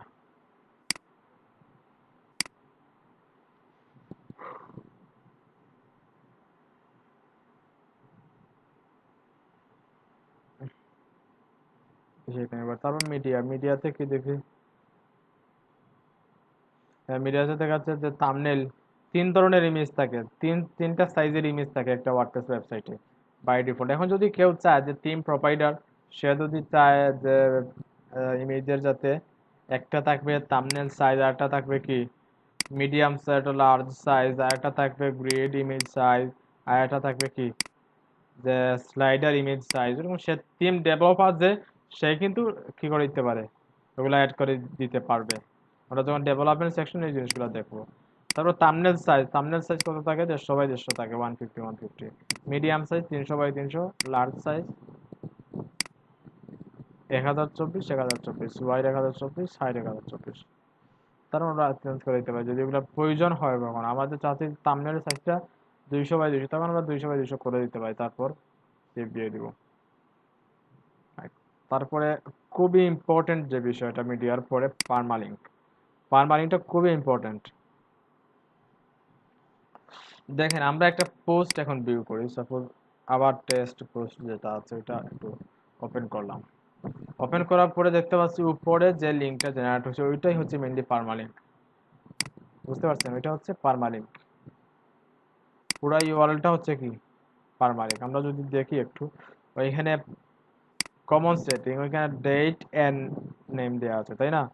পোস্টের ডেট প্রথমে থাকবে, দেন পোস্টের নামটা আসবে, যেভাবে সিলেক্ট করা আছে যেটা ওইটাই দেখাচ্ছে। প্রথমে পোস্টের ডেট আসছে, কোন ডেটে পোস্ট করা হয়েছে ওইটা আসছে, দেন কি আসছে পোস্টের নাম যেটা আছে, আবার টেস্ট পোস্ট ওইটা আসছে তাই না। আমরা যদি অন্য একটা পোস্টে যাই, হ্যাঁ এটা দেখলাম একটু দেখতে পাচ্ছি প্রথমে পোস্টের ডেট, দেন পোস্টের নাম, টাইটেল যেটা টাইটেলটা চলে আসছে।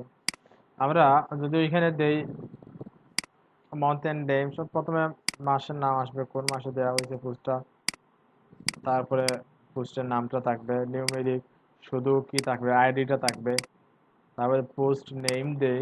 আমরা সব পোস্ট নেমে দিব, পোস্ট নেম দিলে ওইটা এসইওর ক্ষেত্রে অনেক সুবিধা হয়।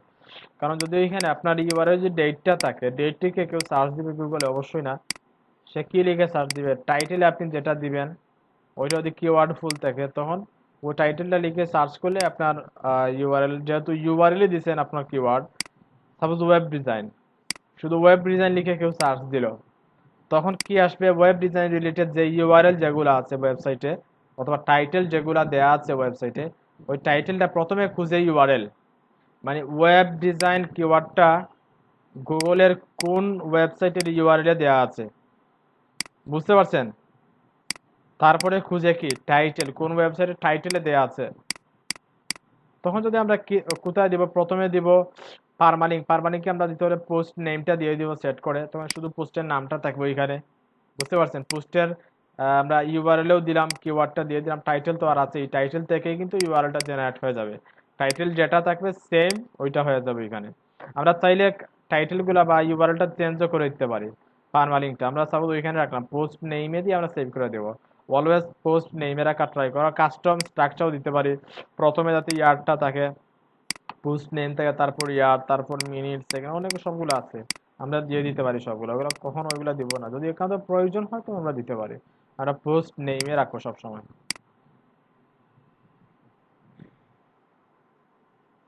হ্যাঁ, এখন যদি আমরা একটু রিলোড দিয়ে যে একটা পোস্ট ওপেন করি, আমরা আমরা ক্যাশ ক্লিয়ার করতে হবে, আবার একটু রিলোড দিচ্ছি, আমরা একটু রিলোড দিলাম, দেন আবার ওইটা ক্লিক করলাম। হ্যাঁ, এখন দেখতে পাচ্ছি, দেখেন টাইটেলটা চলে আসছে, শুধু টাইটেলটা আছে ইউআরএল। এখন দেখতে কিন্তু ভালো লাগতেছে, ডেট মেট এরকম কিছু না, টাইটেলটা আছে। হ্যাঁ, এখন চাইলে আমরা তো একটা পেজ ক্রিয়েট করলাম, অথবা একটা পোস্ট ক্রিয়েট করা, একটা পোস্টে যাই আমরা, তো ওই পোস্টে একটু এডিট করি আমরা।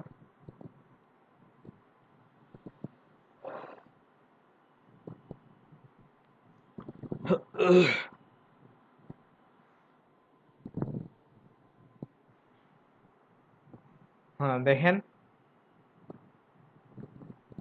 ওইটা হচ্ছে কি টাইটেল, টাইটেল অনুযায়ী তার পারমালিংটা চলে আসে। আমরা যদি দিকে একটু খুঁজি পারমালিংটা কোন জায়গায়, হ্যাঁ দেখতে পাচ্ছি পারমালিং নামে একটা অপশন আছে, এবং দেখতে পাচ্ছি অনেক বড় একটা পারমালিং চলে আসে, তাই না? ওইটা কিন্তু আরেকটা একটা বোরিং একটা বিষয়, অনেক বড় পারমালিং। এখন যদি কেউ কাউকে আপনি ওইটা কি করতে চান যে শেয়ার করে দেবেন, পুরা লিঙ্কটা কপি করে দেন পেস্ট করতে হবে, তাই না? আমরা চাই না পুরা এত লম্বা কোনো ইউআরএল এর বা এত লম্বা কোনো স্লাগের প্রয়োজন মনে করি না। তখন আমরা কি করতে পারি, ওইখান থেকে স্লাগটা আমরা চেঞ্জ করে দিতে পারি। দেখেন চেঞ্জ হয়ে গেছে, আমরা যতটুকু রাখবো ততটুকুই থাকবে। টাইটেল যত বড়ই থাক, আমরা পারমালিংকে যতটুকু রাখবো ততটুকুই থাকবে। এখন যদি আমরা আপডেট দেই, আপডেট দিলাম, এখন আমরা একটু যাই ওয়েবসাইটে আসলাম, এখন আমরা ওইটা একটু ওপেন করি। হ্যাঁ দেখতে পাচ্ছি টাইটেল অনেক লম্বা, কিন্তু ইউআরএলটা দেখো আমরা কি, আমরা যতটুকু সেট করে দিচ্ছি ততটুকুই। ইউআরএলটা আছে কতটুকু, ইন্ডাস্ট্রি পর্যন্ত আছে, এতটুকু হচ্ছে ইউআরএল। এবং চাইলে আমরা শুধু একটা ওয়ার্ডই দিতে পারি ইউআরএল এ, বা কাস্টম ইউআরএল কিন্তু আমরা ওইখান থেকে এডিটে চেঞ্জ করে নিতে পারি পারমালিং থেকে স্লাগ, ওইটা ইউআরএল বা পারমালিং স্লাগ বা স্লাগও বলা যেতে পারে ওইটাকে।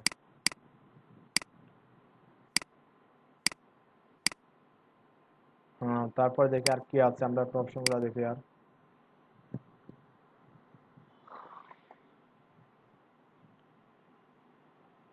হ্যাঁ করে নিলাম, ওই যে প্রাইভেসি পলিসি ওগুলো ওগুলো চাইলে আপনার চেঞ্জ করে নিতে পারেন, এটা ম্যাটার না।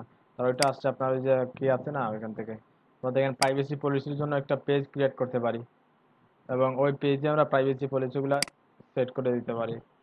এটা তো ওইটা ওইটা ওইটা অবশ্যই কিছু না, ওইটা দেখে নেবেন আপনারা।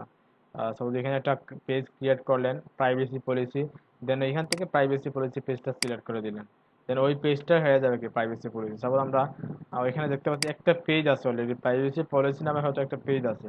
হ্যাঁ দেখতে পাচ্ছি প্রাইভেসি পলিসি নামে একটা পেজ আছে, তাই না? ওই পেজটা কিন্তু ওইখানে দেখাচ্ছে প্রাইভেসি পলিসি। নতুন কোনো পেজ আবার ক্রিয়েট করতে পারেন প্রাইভেসি পলিসির ক্ষেত্রে। তাইলে ওভারঅল যে বিষয়গুলো আছে, ড্যাশবোর্ডে মেনুতে যে আচ্ছা কতজন আছেন, ড্যাশবোর্ডে যে মেনু যেগুলো আছে ইম্পর্টেন্ট, যেগুলো আমরা খুব বিস্তার আলোচনা করার ট্রাই করলাম, আর যেগুলো একটু তেমন একটু কাজে লাগে না আমরা একটু আলোচনা করে আপনাদের আইডিয়া দিয়ে দিলাম। তারপর একটা কলাপস মেনু আছে, আমরা ওইগুলোকে কলাপস করে রাখতে পারি, আবার এরকম করতে পারি। বুঝতে পারছেন? আমরা ড্যাশবোর্ডে ক্লিক করতে পারি, এটা কলাপস অবস্থায় থাকবে। তখন ওইটা রেখে দিবেন, প্রথম অবস্থা আপনারা রেখে দিবেন, দেন যখন আইকনগুলোর সাথে পরিচিত হয়ে যাবেন তখন ওটা ক্লাস করে রাখতে পারেন। ওইটা দেখেই পেজ বোঝা যাচ্ছে, ওইটা দেখেই মিডিয়া, ওইটা পোস্ট, ওইটা কি পেজ, ওইটা কি কমেন্টস, তাই না? ওইটা অ্যাপিয়ারেন্স, সেটিংস, ইউজার্স টুলস, ওইটা কি, ওইটা প্লাগ ইন, আমি সেটিং সেটিং বলছি, এটা প্লাগ ইন, আর ওইটা সেটিংস, এটা হচ্ছে কি, হ্যাঁ ওইটা হচ্ছে সেটিংস, আর ওইটা হচ্ছে কি টুলস, ওইটা সেটিংস। দেখেন টুলসের জন্য টুলসের যে আইকনগুলো দিচ্ছে দেখুন। আমরা যখন ডেভেলপমেন্ট সেকশনে যাব তখনও কিন্তু ওইরকম কিভাবে মেনু নিয়ে আসা যায়, আবার কোন মেনুর কি আইকন দিব, ওইগুলো কিন্তু আমরা সেট করে দিতে পারি। তা পরবর্তীতে আমরা ডেভেলপমেন্টে দেখবো। আমরা জাস্ট যেহেতু কাস্টমাইজেশন শিখতেছি, আমরা কাস্টমাইজেশনটা দেখি ভালোভাবে। কি পেজ দেখাচ্ছে না,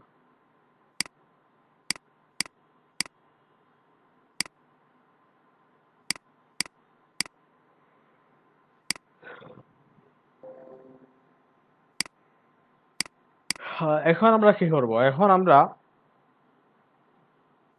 যেটা করতে পারি, টোটাল ডাটাবেস যেগুলো আছে অলরেডি, যে পোস্টগুলা যে পেজ যেগুলো আছে, টোটাল সবকিছু আমরা ডিলিট করে দিব। দেন একদম প্রথম থেকে কিভাবে একটা ওয়েবসাইট, মানে মোটামুটি স্ট্যান্ডার্ড একটা ওয়েবসাইট কিভাবে ক্রিয়েট করা যায় ওইটাই দেখে নিব।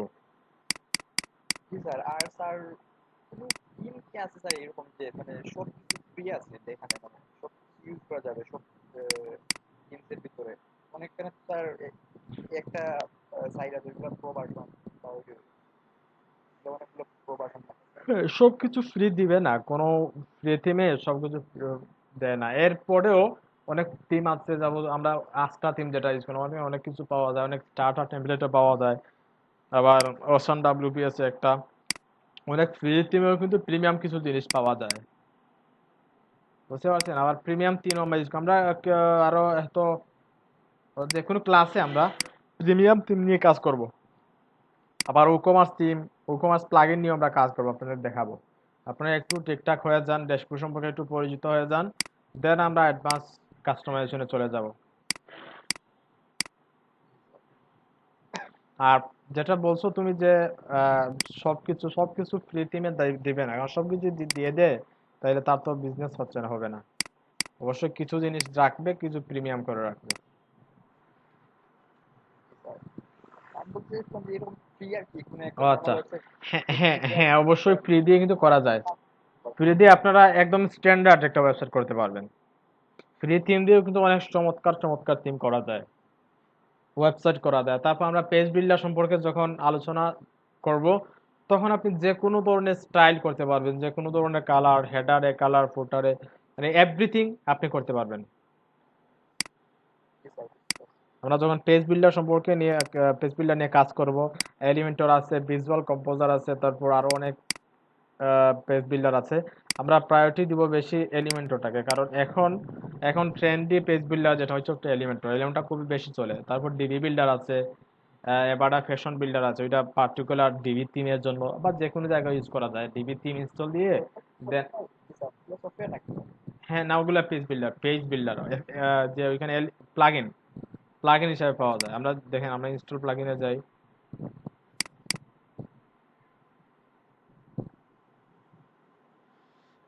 ওইটা অ্যাকাউন্ট করার দরকার নাই, আমরা একটু অ্যাড নিউ প্লাগইনে যাই।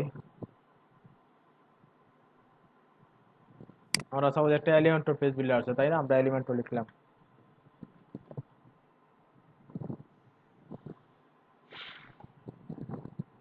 দেখতে পাচ্ছি এলিমেন্টর পেজ বিল্ডার আছে, তাই না, দেখেন 5 মিলিয়ন অ্যাক্টিভ আছে। ওইটা দিয়ে কিভাবে আমরা যে কোনো ধরনের ডিজাইন করতে পারি ওইটা দেখে নিব।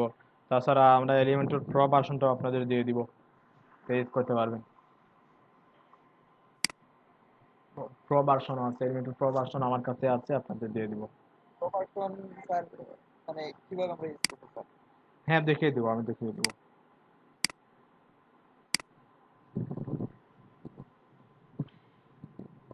আচ্ছা, তাইলে আমরা একটা কাজ করি, যেগুলো আছে, যে থিম বা যেগুলো সবগুলো আমরা রিমুভ করে দিচ্ছি। কিভাবে রিমুভ করবো, একটা প্লাগইন ইনস্টল দিব। ডাব্লিউপি রিসেট নামে একটা প্লাগইন আছে,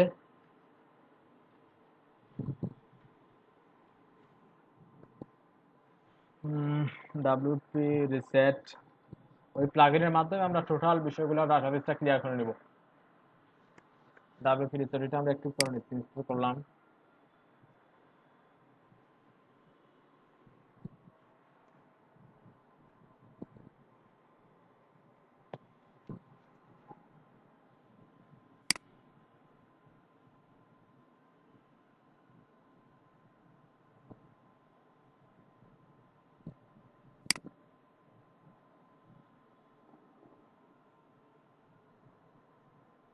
হ্যাঁ, ডাব্লিউপিটা একটু ওপেন করতেছি।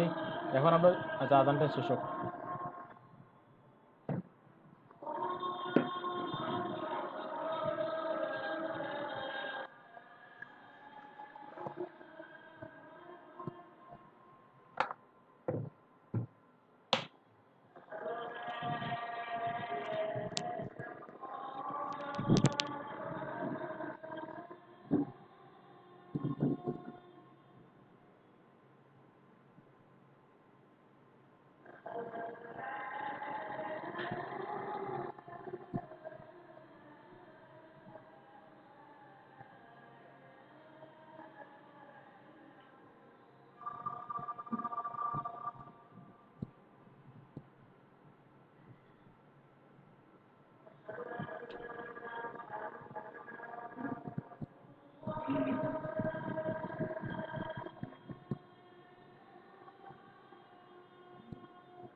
আজকে কয় নম্বর ক্লাস আপনাদের?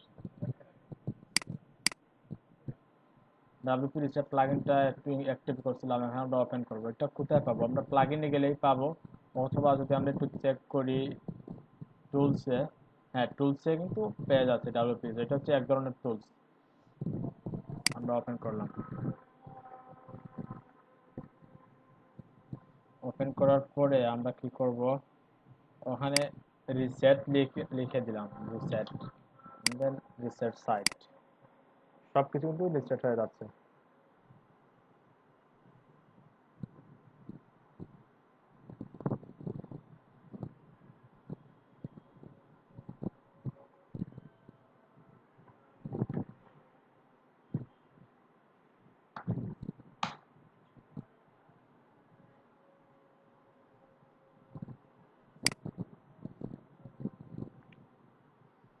একটা কথা বললাম।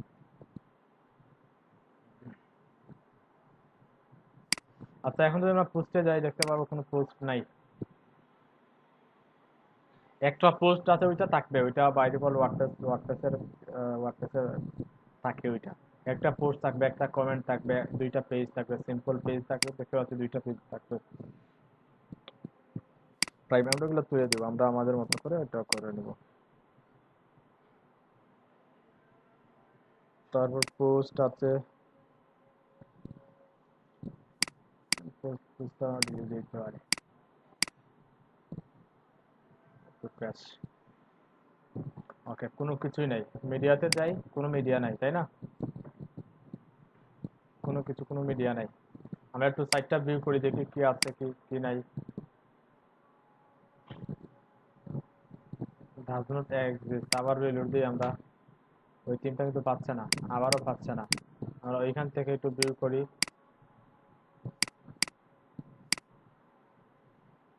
টিম ডিরেক্টরিতে একটা আছে অলরেডি, আমরা ক্যাশটা ক্লিয়ার করে হয়তো ওটা ঠিক হয়ে যাবে।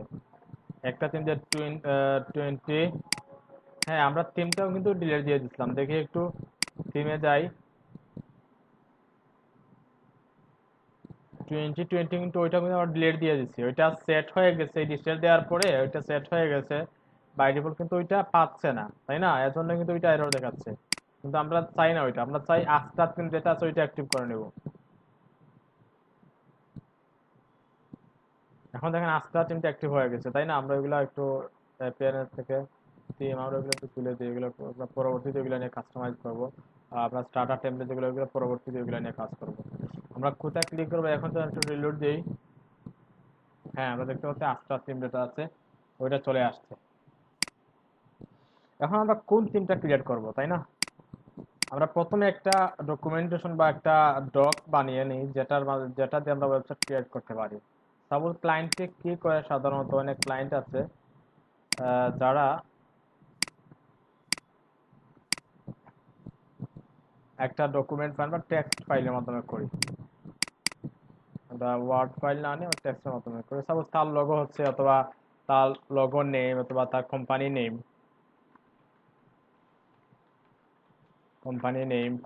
কি থাকছে? সাপোজ আমরা ধরে নিচ্ছি আমাদের যে কোম্পানি আছে লার্নিং ডাব্লিউপি, ওইটা ধরে নিচ্ছি আমাদের কোম্পানি, রাইট? তারপর তার ট্যাগ লাইন থাকবে একটা, তার স্লোগান যেটা আর কি, ট্যাগ লাইনটা এখানে দিয়ে দিব। আমরা হচ্ছে learning and earning development project দিয়ে দিলাম ট্যাগলাইন। তারপরে তার কয়টা পেজ থাকবে, পেজগুলোও দিয়ে দিবে। তার পেজ থাকবে, সাপোজ ধরে নিচ্ছি ক্লায়েন্টের পেজ থাকবে, একটা থাকবে হোম পেজ, আর একটা থাকবে অ্যাবাউট পেজ। আমরা এগুলাকে একটু ঠিকঠাক করে নিয়ে সুন্দর করে দিয়ে দিই, একটু ট্যাব ইউজ করি দেখ না। হ্যাঁ, তো ট্যাব ইউজ না করে আমরা স্পেস ইউজ করতে পারি। একটা থাকবে হোম পেজ, আর একটা থাকবে কি অ্যাবাউট পেজ, আর একটা সার্ভিস,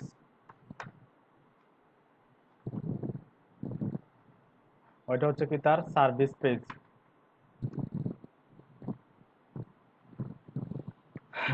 আর একটা পেজ, কোন পেজটা থাকবে, এটা যেন হচ্ছে একটা ব্লগ পেজ থাকবে। আরেকটা পেজ থাকবে যেটা হচ্ছে contact page.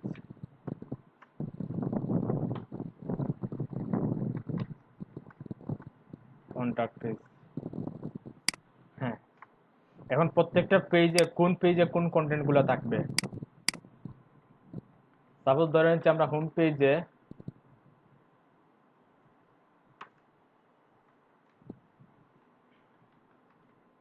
Content, home, home page,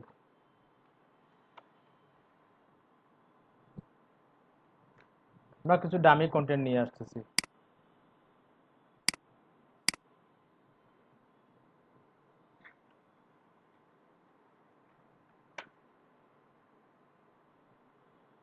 আমরা একটা ওয়েবসাইটের কি করলাম, কন্টেন্ট গুলো সাজিয়ে নিচ্ছি এবং ওই কন্টেন্ট অনুযায়ী কিন্তু ক্লায়েন্টের রিকোয়ারমেন্ট অনুযায়ী আমরা একটা ওয়েবসাইট ক্রিয়েট করব।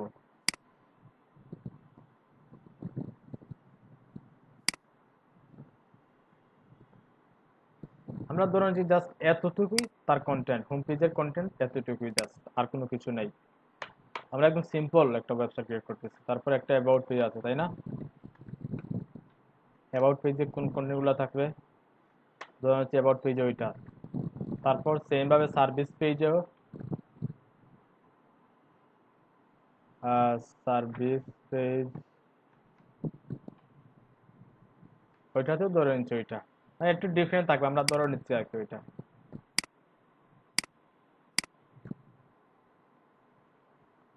তারপর ব্লগ পেজে কি থাকবে, ব্লগ পেজে তার 10টা ব্লগ পোস্ট রেখে দিব আমরা। আমরা ব্লগ পেজ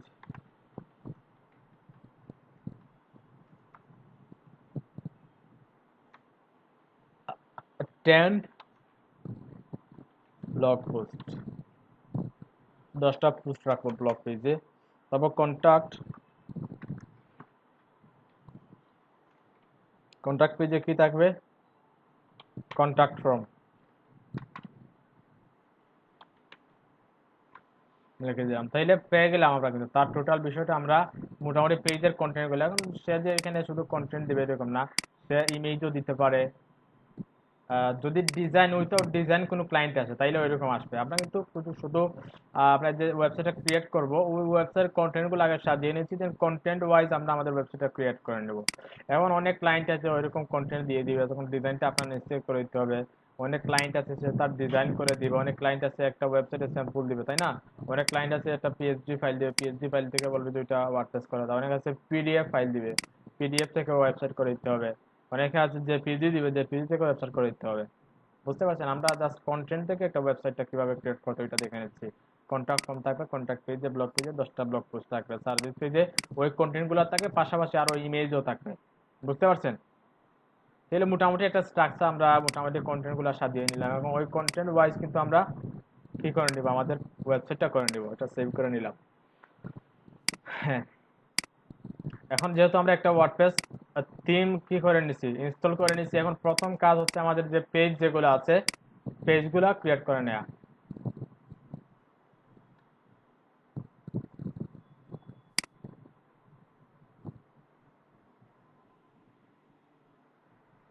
আপনারা কি বুঝতেছেন না প্রবলেম হচ্ছে?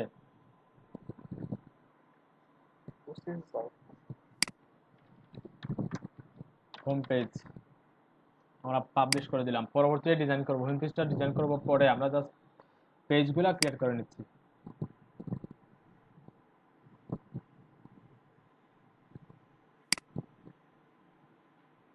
Home page, about, service, blog, contact.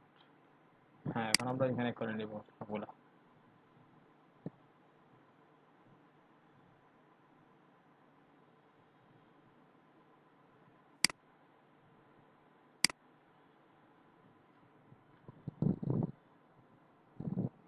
About page,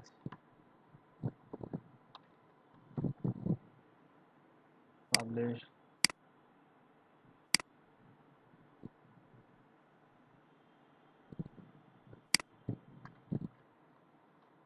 service, শুধু সার্ভিস রাখি, পেজ দরকার নেই। তারপর আরেকটা কি ব্লগ,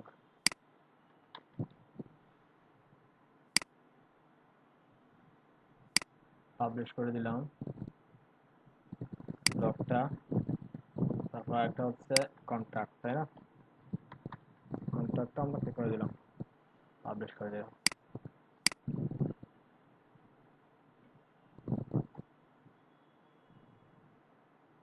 হ্যাঁ, এখন আমাদের পেজগুলো ক্রিয়েট করা কমপ্লিট হয়ে গেল। এখন যদি আমরা ভিজুয়ালটা দেখি, আমরা বাই ডিফল্ট প্রথমে চলে আসবে পেজগুলো মেনুতে, কিন্তু আমরা ওইগুলাকে এডিট করে দিব।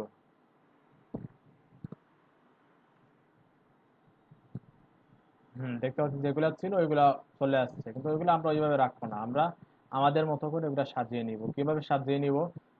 প্রথমে পেজগুলো যেহেতু এখানে রাখবো, মেনু বারে আমরা একটা পেজগুলো, সম্পূর্ণ পেজগুলোর লিংক আমরা রেখে দিব। সেহেতু আমরা যে কাজটা করতে পারি, অ্যাপিয়ারেন্স থেকে মেনুতে যাব, মেনু একটা ক্রিয়েট করে আমাদের মতো করে ওগুলা সাজিয়ে নিব। এখন দেখতে পাচ্ছি মেনুতে কোনো মেনু নাই, কারণ তখন আমরা একটা মেনু, তাইলে নাই তো এখানে কিভাবে আসলো, তাই না? আমরা ওইখানে কোনো মেনু নেই, কিন্তু ওইখানে চলে আসছে। ওইটা বাই ডিফল্ট ওয়ার্ডপ্রেস ওইটা দিয়ে দিচ্ছে। ওয়ার্ডপ্রেস না, ওইটা যে ডেভেলপ করছে তিনটা, সে কিন্তু ওইটা দিয়ে দিচ্ছে যে কেউ যদি কোনো মেনু ক্রিয়েট করা নাও থাকে, তখন পেজ, যে পেজগুলা থাকবে ওই পেজগুলা যাতে এখানে শো করে। বুঝতে পারছেন? ওইরকম একটা কন্ডিশন দিয়ে দিচ্ছে সে, এজন্য এটা চলে আসে। আমরা এটা চাই না, আমরা চাই আমাদের মতো করে মেনুটা বানিয়ে নিব। এখানে আছে, কিন্তু এখানে মডিফাই করার কোনো অপশন নাই। মডিফাই করতে হলে আমাদের একটা মেনু ক্রিয়েট করে নিতে হবে। সাপোজ হেডার মেনু দিতে পারি ওইটা, অথবা মেইন মেনু, যে কোনোটা দিতে পারে। এম ই হবে না, ME হবে। হ্যাঁ, মেনু ক্রিয়েট করে নিলাম। এখন আমরা যে পেজ যেগুলো আছে এগুলা সিলেক্ট করে নিলাম, মোস্ট রিসেন্ট, ভিউ অল। ওইটা থেকে পেজে কিন্তু আছে, পোস্টও আছে, কাস্টম লিঙ্কও আছে, ক্যাটাগরিজও অ্যাড করতে পারবো আমরা মেনুতে। আমরা পেজ থেকে select all, then add new menu, add to menu, এতে সবগুলো চলে আসে। এখন আমরা আমাদের মতো একটু কাস্টমাইজ করে নেবো। এখানে হোম দেখতে পাচ্ছি ক্যাপিটালাইজ হিসাবে আছে, আমরা ওইটাকে আপার করে দিব যাতে দেখতে একটু ভালো লাগে। দেন অ্যাবাউট, অ্যাবাউটে শুধু অ্যাবাউট থাকবে আপার হিসাবে, অ্যাবাউট। তারপরে ব্লগেও ব্লগটা থাকবে আপার করে দেবো আমরা, ব্লগ। কন্টাক্ট, এটা আপার দিতে হবে না, কন্টাক্ট। আচ্ছা, ওইটা ওইটা হোম পেজ বাই ডিফল্ট চলে আসছে।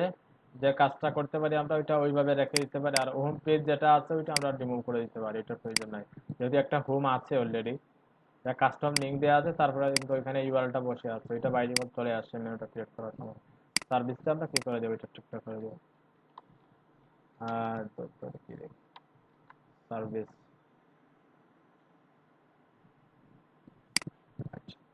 এখন আমরা কোন জায়গায় থাকবে মেনুটা, প্রাইমারি মেনু প্রথমে যেটা আছে এটা প্রাইমারি মেনু। এখন মেনু অনেক মেনু থাকতে পারে, ওইটা জাস্ট দুইটা মেনু আছে থিমে, দুইটা মেনু দিয়ে দিচ্ছে, জন্য দুইটা দেখাচ্ছে এখানে, প্রাইমারি মেনু আর ফুটার মেনু। অনেকে প্রাইমারি মেনু দিতে পারে, সাইড বার মেনু দিতে পারে, ফুটার মেনু। এখন মেনু কিভাবে নিয়ে আসা, তার ডিসপ্লে লোকেশন আমরা ডেভেলপমেন্ট সেকশন এগুলো দেখো। সেভ দিয়ে দিলাম। আচ্ছা, সেভ দেওয়ার আগে যে কাজটা করি আমরা, একটু সিকোয়েন্সটা একটু চেঞ্জ করে নেই। কন্ট্রাক্টটা লাস্টে থাকবে, সার্ভিসটা ব্লগের আগে থাকবে। হ্যাঁ, home about service blog contract, ঠিক আছে, ঠিক আছে। সেভ মেনু দিয়ে দিলাম। হ্যাঁ, এখন যদি একটু রিলোড দিই, দেখবো এগুলো চেঞ্জ হয়, আমরা যেগুলো সেট করছি ওগুলো চলে আসছে। হ্যাঁ, দেখেন হোম অ্যাবাউট সার্ভিস কন্ট্রাক্ট, আমরা অ্যাবাউটে ক্লিক করলে অ্যাবাউট পেজে চলে যাচ্ছে, তাই না? আর ব্লগে ক্লিক করলে ব্লগে যাচ্ছে, কিন্তু আমরা কোথাও কোনো ব্লগে কোনো পোস্ট পাচ্ছি না, হোম পেজেও কোনো কিছু নাই, জাস্ট একটা পোস্ট, একটা পেজ মেবি আছে, দেখি। না, পোস্টও নাই, তাই না? আমরা তাইলে একটা কাজ করি, কিছু পোস্ট আমরা আপলোড করে দিই, তাই না? এখন পোস্ট গুলা কিভাবে আপলোড করবো, একটা কাজ করি, আমরা এখান থেকে ম্যানুয়ালি পোস্ট আপলোড না করে আমরা কিছু ডেমো পোস্ট নিয়ে আসি। ডেমো পোস্টের জন্য আমরা একটা প্লাগইন ইনস্টল করতে পারি।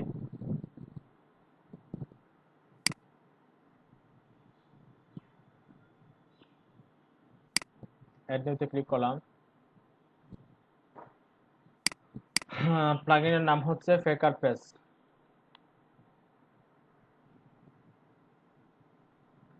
হ্যাঁ চলে আসছে, আমরা এটা ইনস্টল করলাম।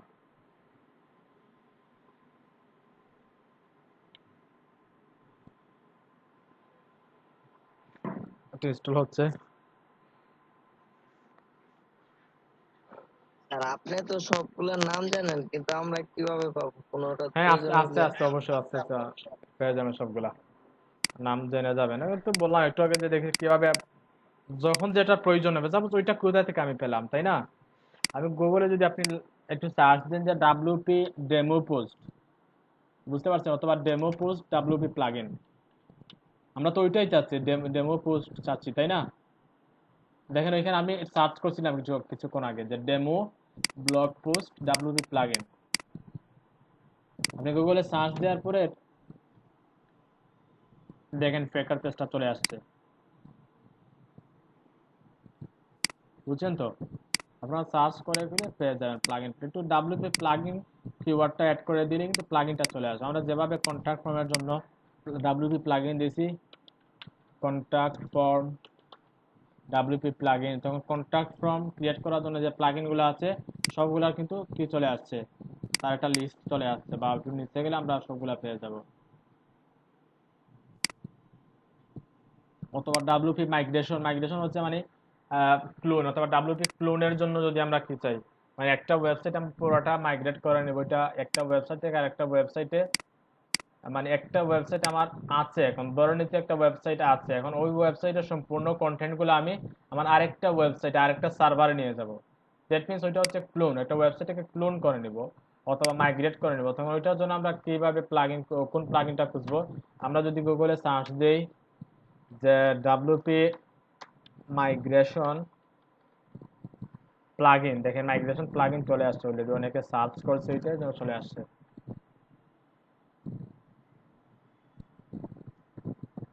ওইটা। হ্যাঁ দেখি অল ইন ওয়ান, দেখেন all in one WP migration নামে একটা প্লাগইন আছে, ওইটা চলে আসছে। ডুপ্লিকেটর নামে একটা প্লাগইন আছে, ওইগুলো চলে আসছে। WP migrate database, database migrate হবে, আপডেট প্লাস, সবগুলো চলে আসছে, বুঝতে পারছেন? যেমন all in one, all in one হচ্ছে একটা পপুলার একটা মাইগ্রেট করার জন্য একটা, দেখেন প্লাগইনে গেলে কিন্তু আমরা ওইটাই পাবো।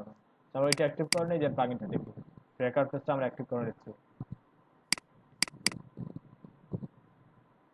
আমরা অ্যাড নিউতে দেই, ট্র্যাকার পেজ ওইখানে চলে আসছে অলরেডি, আমরা একটু অ্যাড নিউতে দেই, দেখেন all in one WP migrate WordPress migration দেখতে পারবো হয়তো, যদি হ্যাঁ আছে, দেখতে পাচ্ছি all in one WP migrate 2 million দেখতে পাচ্ছি। এটা দিয়ে আমরা পুরো ডাটাবেস সম্পূর্ণ সবকিছু আমরা মাইগ্রেট করে নিতে পারি।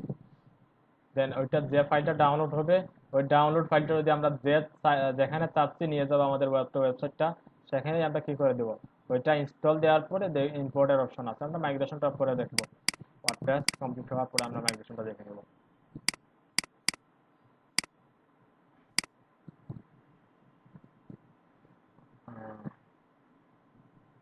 আর ওইটা ওইটা দিয়ে কিন্তু অনেকে ফাইবারে কাজ করে, বুঝতে পারছেন? আমরা যদি একটু দেখি ফাইবারটা, ফাইবার না, fiverr.com,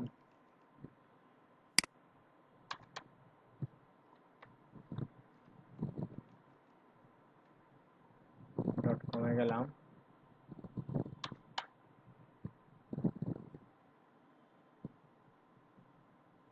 ওয়েবসাইট মাইগ্রেশন লিখে সার্চ দিয়ে WordPress migration, WordPress website migration, দেখেন 8,000-এর মতো সার্ভিস আছে। ওইটা নিয়ে কিন্তু অনেকে একটু বেস্ট সেলার গুলো দেখি, একটু আমরা বেস্ট সেলার কারা, মোটামুটি অর্ডার আছে দেখতে পাচ্ছি, একটু 82টার মতো কি আছে, একটু দেখি।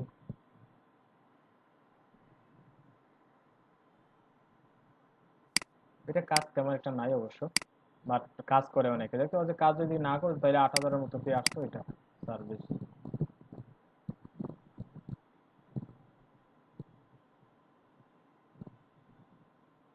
মোটামুটি আছে, ওটার ডিমান্ড আছে। তাহলে আমরা কোথায় ছিলাম? হ্যাঁ ফেকার পেজে ছিলাম, আমরা ফেকার পেজে চলে যাচ্ছি। ফেকার পেজে আমরা ডাটাগুলো কিছু নিয়ে নিব। এখানে ফেকার পেজে যাওয়ার পরে আমরা সেটিংস তারপরে পোস্ট, আমরা পোস্টে ক্লিক করলাম, পোস্ট। হ্যাঁ, আমরা কয়টা পোস্ট চাই, তাই না? আমরা চাচ্ছি কয়টা দেব, 10টা থেকে 20টার মধ্যে থাকবে।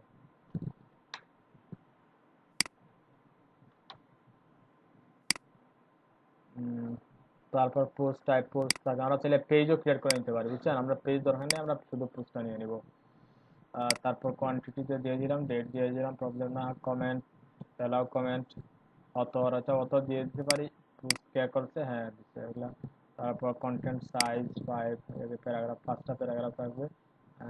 দেন HTML ট্যাগ, ওগুলো কিন্তু ইউজেস থাকবে, বুঝতে পারছেন?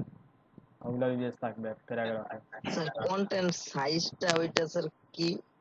কন্টেন্ট সাইজ ওইটা হচ্ছে, কি? হ্যাঁ দেখেন ওইখানে দেখেন, how many paragraphs we are going to generate of content, মানে কতটা প্যারাগ্রাফ সে জেনারেট করবে, বুঝতে পারছেন? আমরা যদি মিনিমাম একটা দিয়ে দিই, ম্যাক্সিমাম একটা দেন, 5টা থেকে 15টা প্যারাগ্রাফের একটা পোস্টে 5টা থেকে 15টা প্যারাগ্রাফ থাকবে। আমরা যখন জেনারেট হয়ে যাবে তখন এটা দেখবো কয়টা প্যারাগ্রাফ জেনারেট হয়েছে, মানে এর ভিতরেই থাকবে, এর নিচে থাকবে না, এর উপরে উঠবে না প্যারাগ্রাফ। ওইটা পড়লে কিন্তু আপনারা বুঝতে পারবেন যে how many paragraph we are going to generate of content, মানে কয়টা কন্টেন্টে কয়টা প্যারাগ্রাফ জেনারেট করবে সে ওইটাই চাচ্ছে এখানে। আমরা 5টা থেকে 15টা দিয়ে দিলাম। ট্যাক্সোনমি, ট্যাক্সোনমি ঠিক আছে, ওইগুলো যাতে জেনারেট হয়, ওইগুলা যেভাবে আছে ওইভাবে থাক, প্রবলেম না, আমরা এটা জেনারেট করে নিলাম।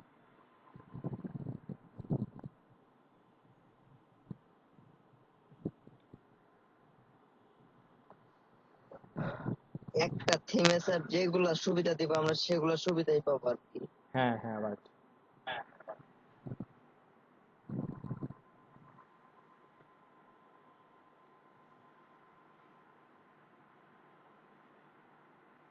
আমি যদি চাই কয়েকটা থিম ব্যবহার করতে, কয়েকটা থিম মানে একটা ওয়েবসাইট কয়েকটা থিম? হ্যাঁ, না না, আমার কাছে একটা ভালো লাগলো না, তখন ওইটা চেঞ্জ করে দিবেন, আরেকটা ইউজ করবেন। এক অংশ ভালো লাগলো আরেক অংশ ভালো লাগলো না ওই সময়। আহ, না না, ওইটা পারবেন না আপনি। ওইটার জন্য তো আপনি ওয়ার্ডপ্রেস ডেভেলপমেন্ট শিখবেন। হুম। আমি আর কি এই পর্যায়ে এটা জানতে চাইছিলাম যে ওইটা করা যাবে কিনা, এর জন্য জিজ্ঞেস করলাম আর। না, ওইটা পারবেন না আপনি।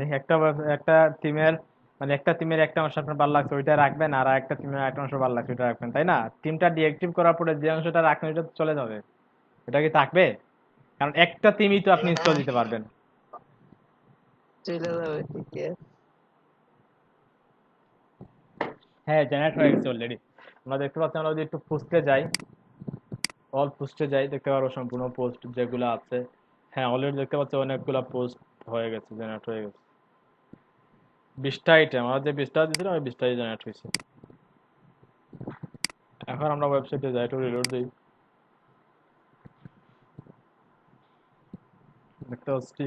দেখতে পাচ্ছি আমরা পোস্টগুলো চলে আসছে, যে পোস্টগুলো জেনারেট হয়েছে ওগুলাই চলে আসছে এখানে।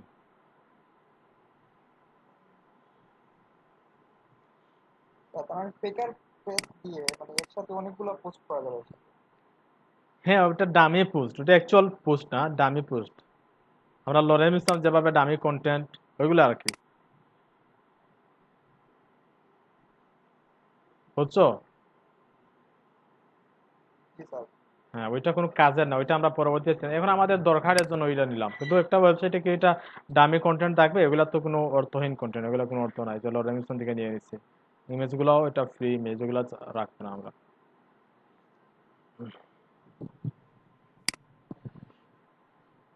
আচ্ছা, তাইলে আমরা পোস্ট করে নিই। এখন দেখেন, আমরা প্রথমে ক্লিক করলাম, ওইটাই তো হোম পেজ অথবা ফ্রন্ট পেজ, তাই না? আমাদের লোকেশন একদম প্রথমে যেটা থাকে ওইটা ফ্রন্ট পেজ, তাই না? কিন্তু ফ্রন্ট পেজে তো হোম পেজটা আসার কথা। আমরা ওইখানে যে হোম পেজ নামে একটা ক্লিক করছিলাম, পেজটা কোথায়? অল পেজেসে যাই,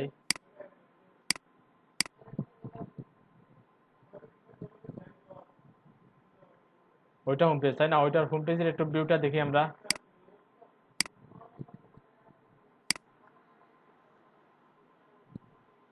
দেখতে পাচ্ছি হোম পেজের ভিউটা এরকম, কিন্তু আমরা যখন এখানে ক্লিক করি তখন কিন্তু হোম পেজটা আসছে না। হোম পেজ কিভাবে নিয়ে আসবো?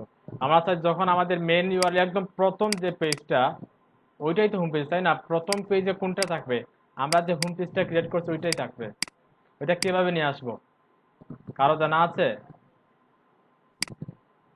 ওখানে দেখতে পাচ্ছি আমরা প্রথম পেজে পোস্ট গুলা চলে আসছে, হোম পেজটা চলে আসে নাই।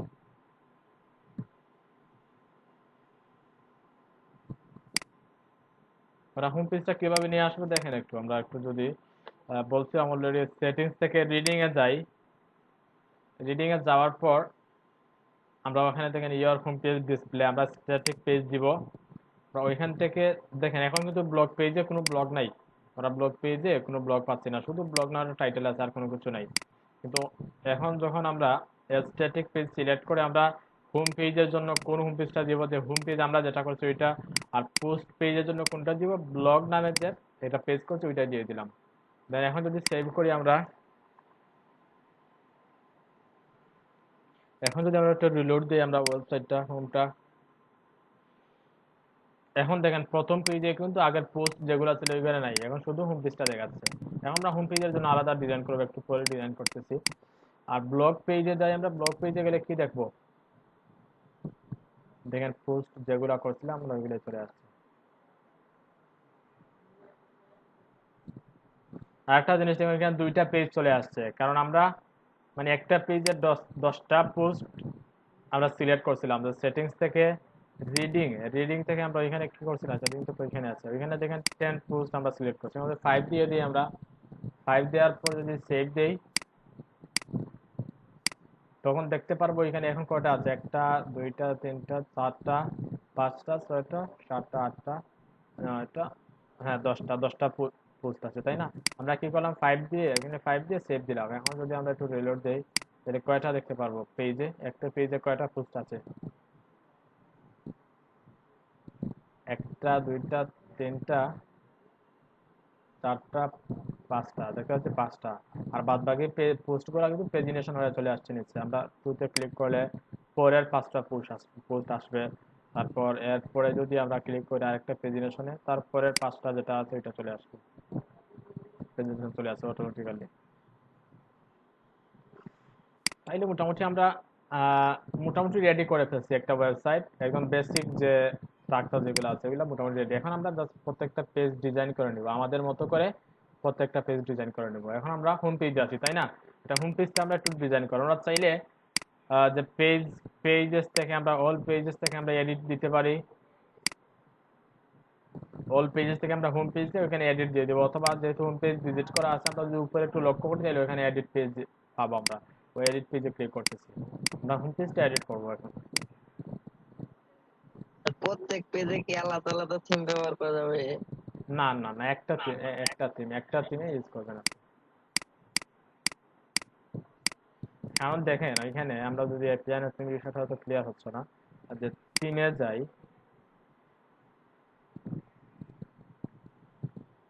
থিমে যাওয়ার পর দেখতে পাচ্ছি মাত্র একটা থিম আছে এখানে, বুঝছো? এখন যদি আমরা আর কোনো থিম ইনস্টল দেই, অ্যাক্টিভ করে, তখন ওইটা ডিঅ্যাক্টিভ হয়ে যাবে।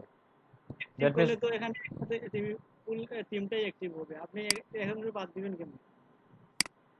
হ্যাঁ, না ওইটা বুঝছি, ওইটা যেটা সায়েন্স যেটা বলতেছো যে মানে এক পেজে এক একটা থিম, না ওইটা পারবে না তুমি, কারণ পেজে,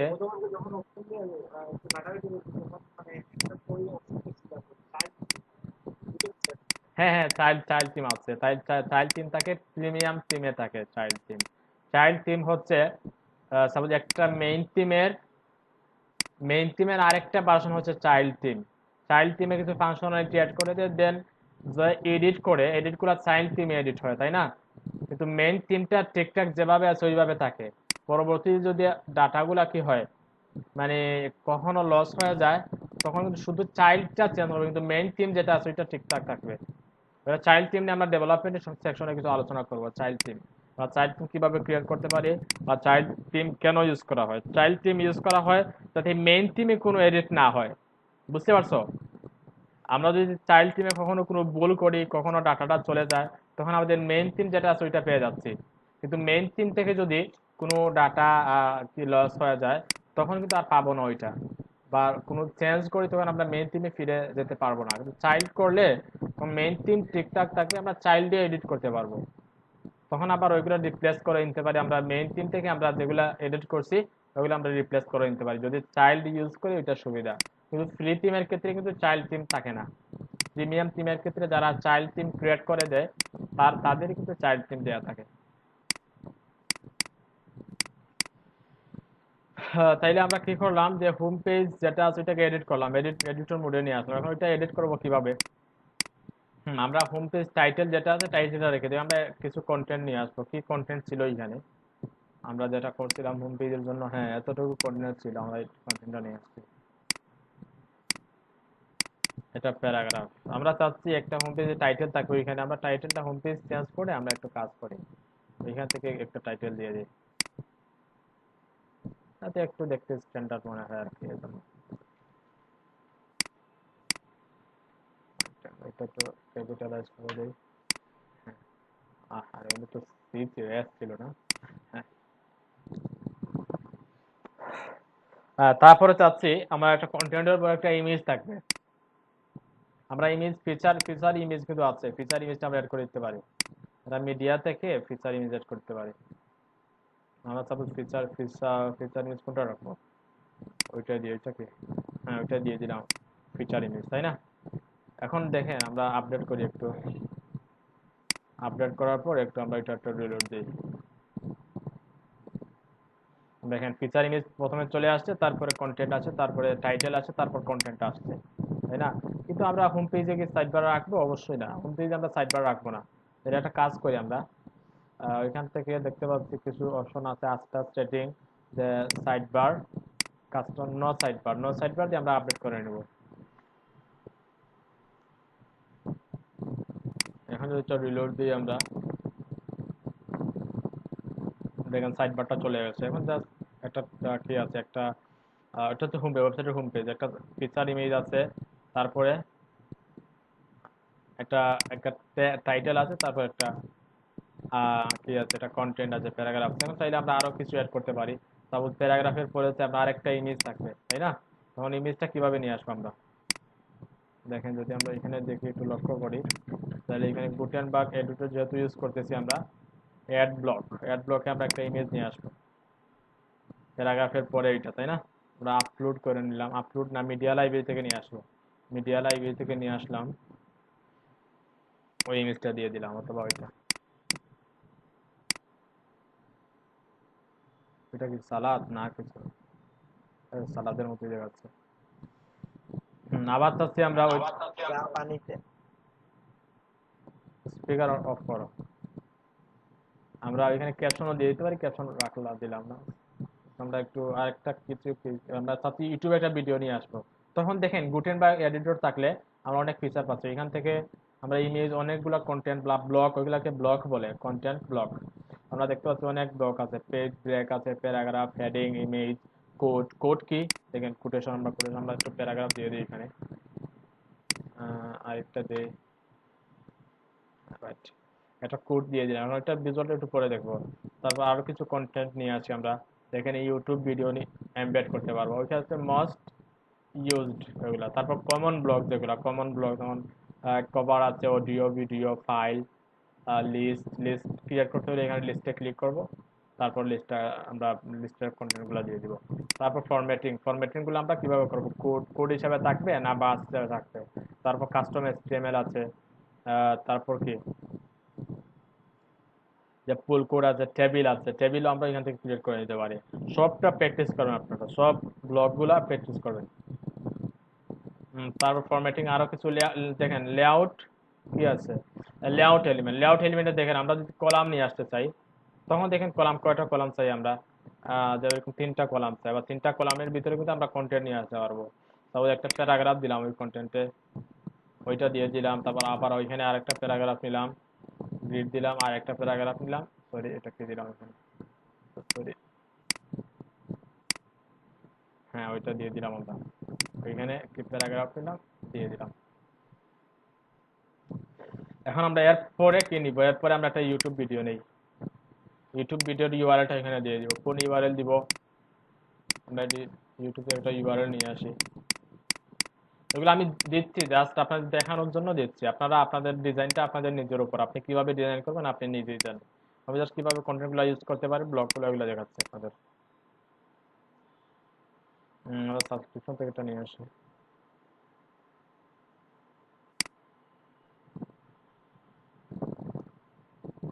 উম, কোনটা দিব? ওইটা দিয়ে দিই। আপনার চ্যানেল থেকে। আরে আমার জন্য কি আছে? কোন লাইকটাকে আপনারা কোনো লাইকই দেন না, কোনো কমেন্টই করেন না, খালি ভিডিও দেখেন নিয়ে। স্যার লাইক তো দেই স্যার, ওই দিনকে করছি কি হ্যাঁ, like দেন। কমেন্টের কথা স্যার ক্লিয়ার মেরেই মনে থাকে না, আগে নিয়ে করে যাই। আমরা ওইটা কপি করে নিচ্ছি, ওই ইউআরএলটা কপি করে নিলাম, এখানে কি দিয়ে পেস্ট করে দিলাম। এখন যদি আমরা এমবেড দেই, দেখবেন প্রিভিউটা চলে আসছে। এখানে কি দেখাচ্ছে? Try again.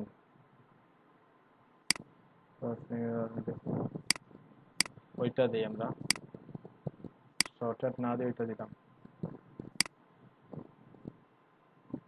কি হলো এখানে? Sorry this content could not be embedded. Embed হচ্ছে না কেন? শর্ট লিঙ্কটা দিই।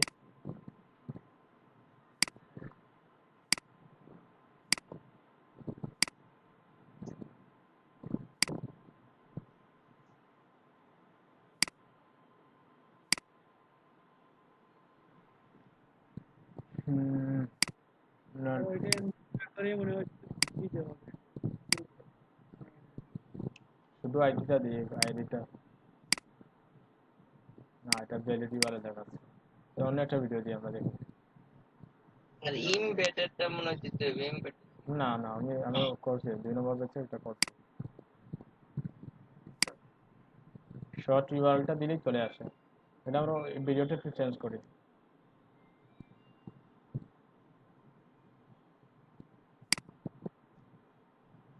আচ্ছা, এটা তো দিতে হবে।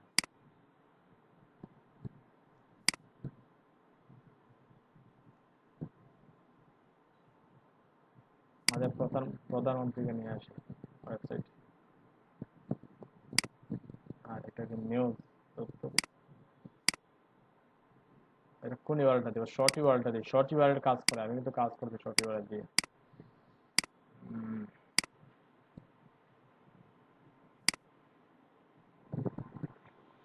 হ্যাঁ, চলে আসছে। এখন আমরা একটু আপডেট দিই।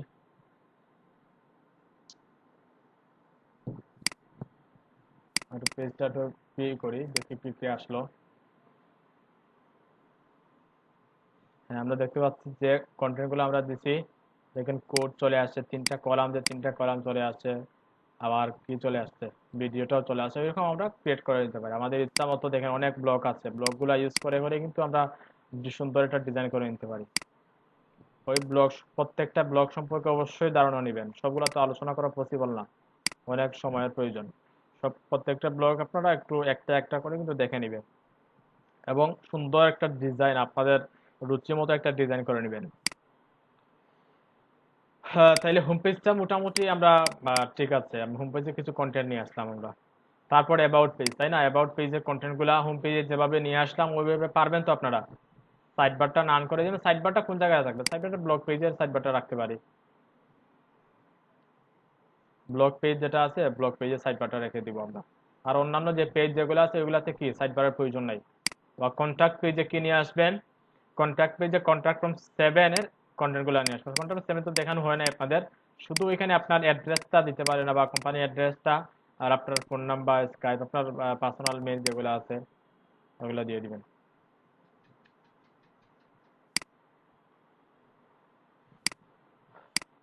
তাইলে পারবেন তো প্রত্যেকটা পেজ সাজাতে?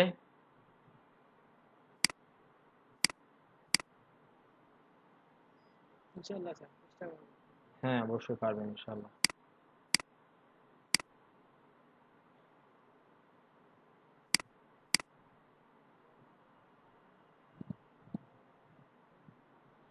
সালাদটা কি দিয়ে বানাইছে? ক্যাপসিকাম দেখতে পাচ্ছি, টমেটো, পেঁয়াজ, ধনে পাতা, আর কি এটা মরিচ তাই না? আরে কি পছন্দ হয়েছে স্যার? সালাদটা আমার ভালো লাগে সেজন্য।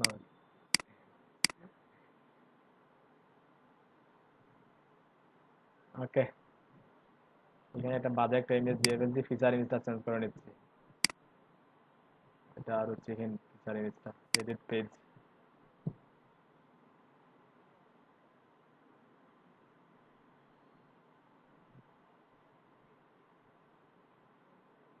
আর রিমুভ ফিচারে আর নতুন একটা ইমেজ দিয়ে দিচ্ছি।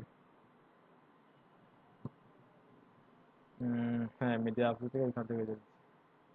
কোন ইমেজটা দিব? এটাই তো হবে, ঠিক আছে।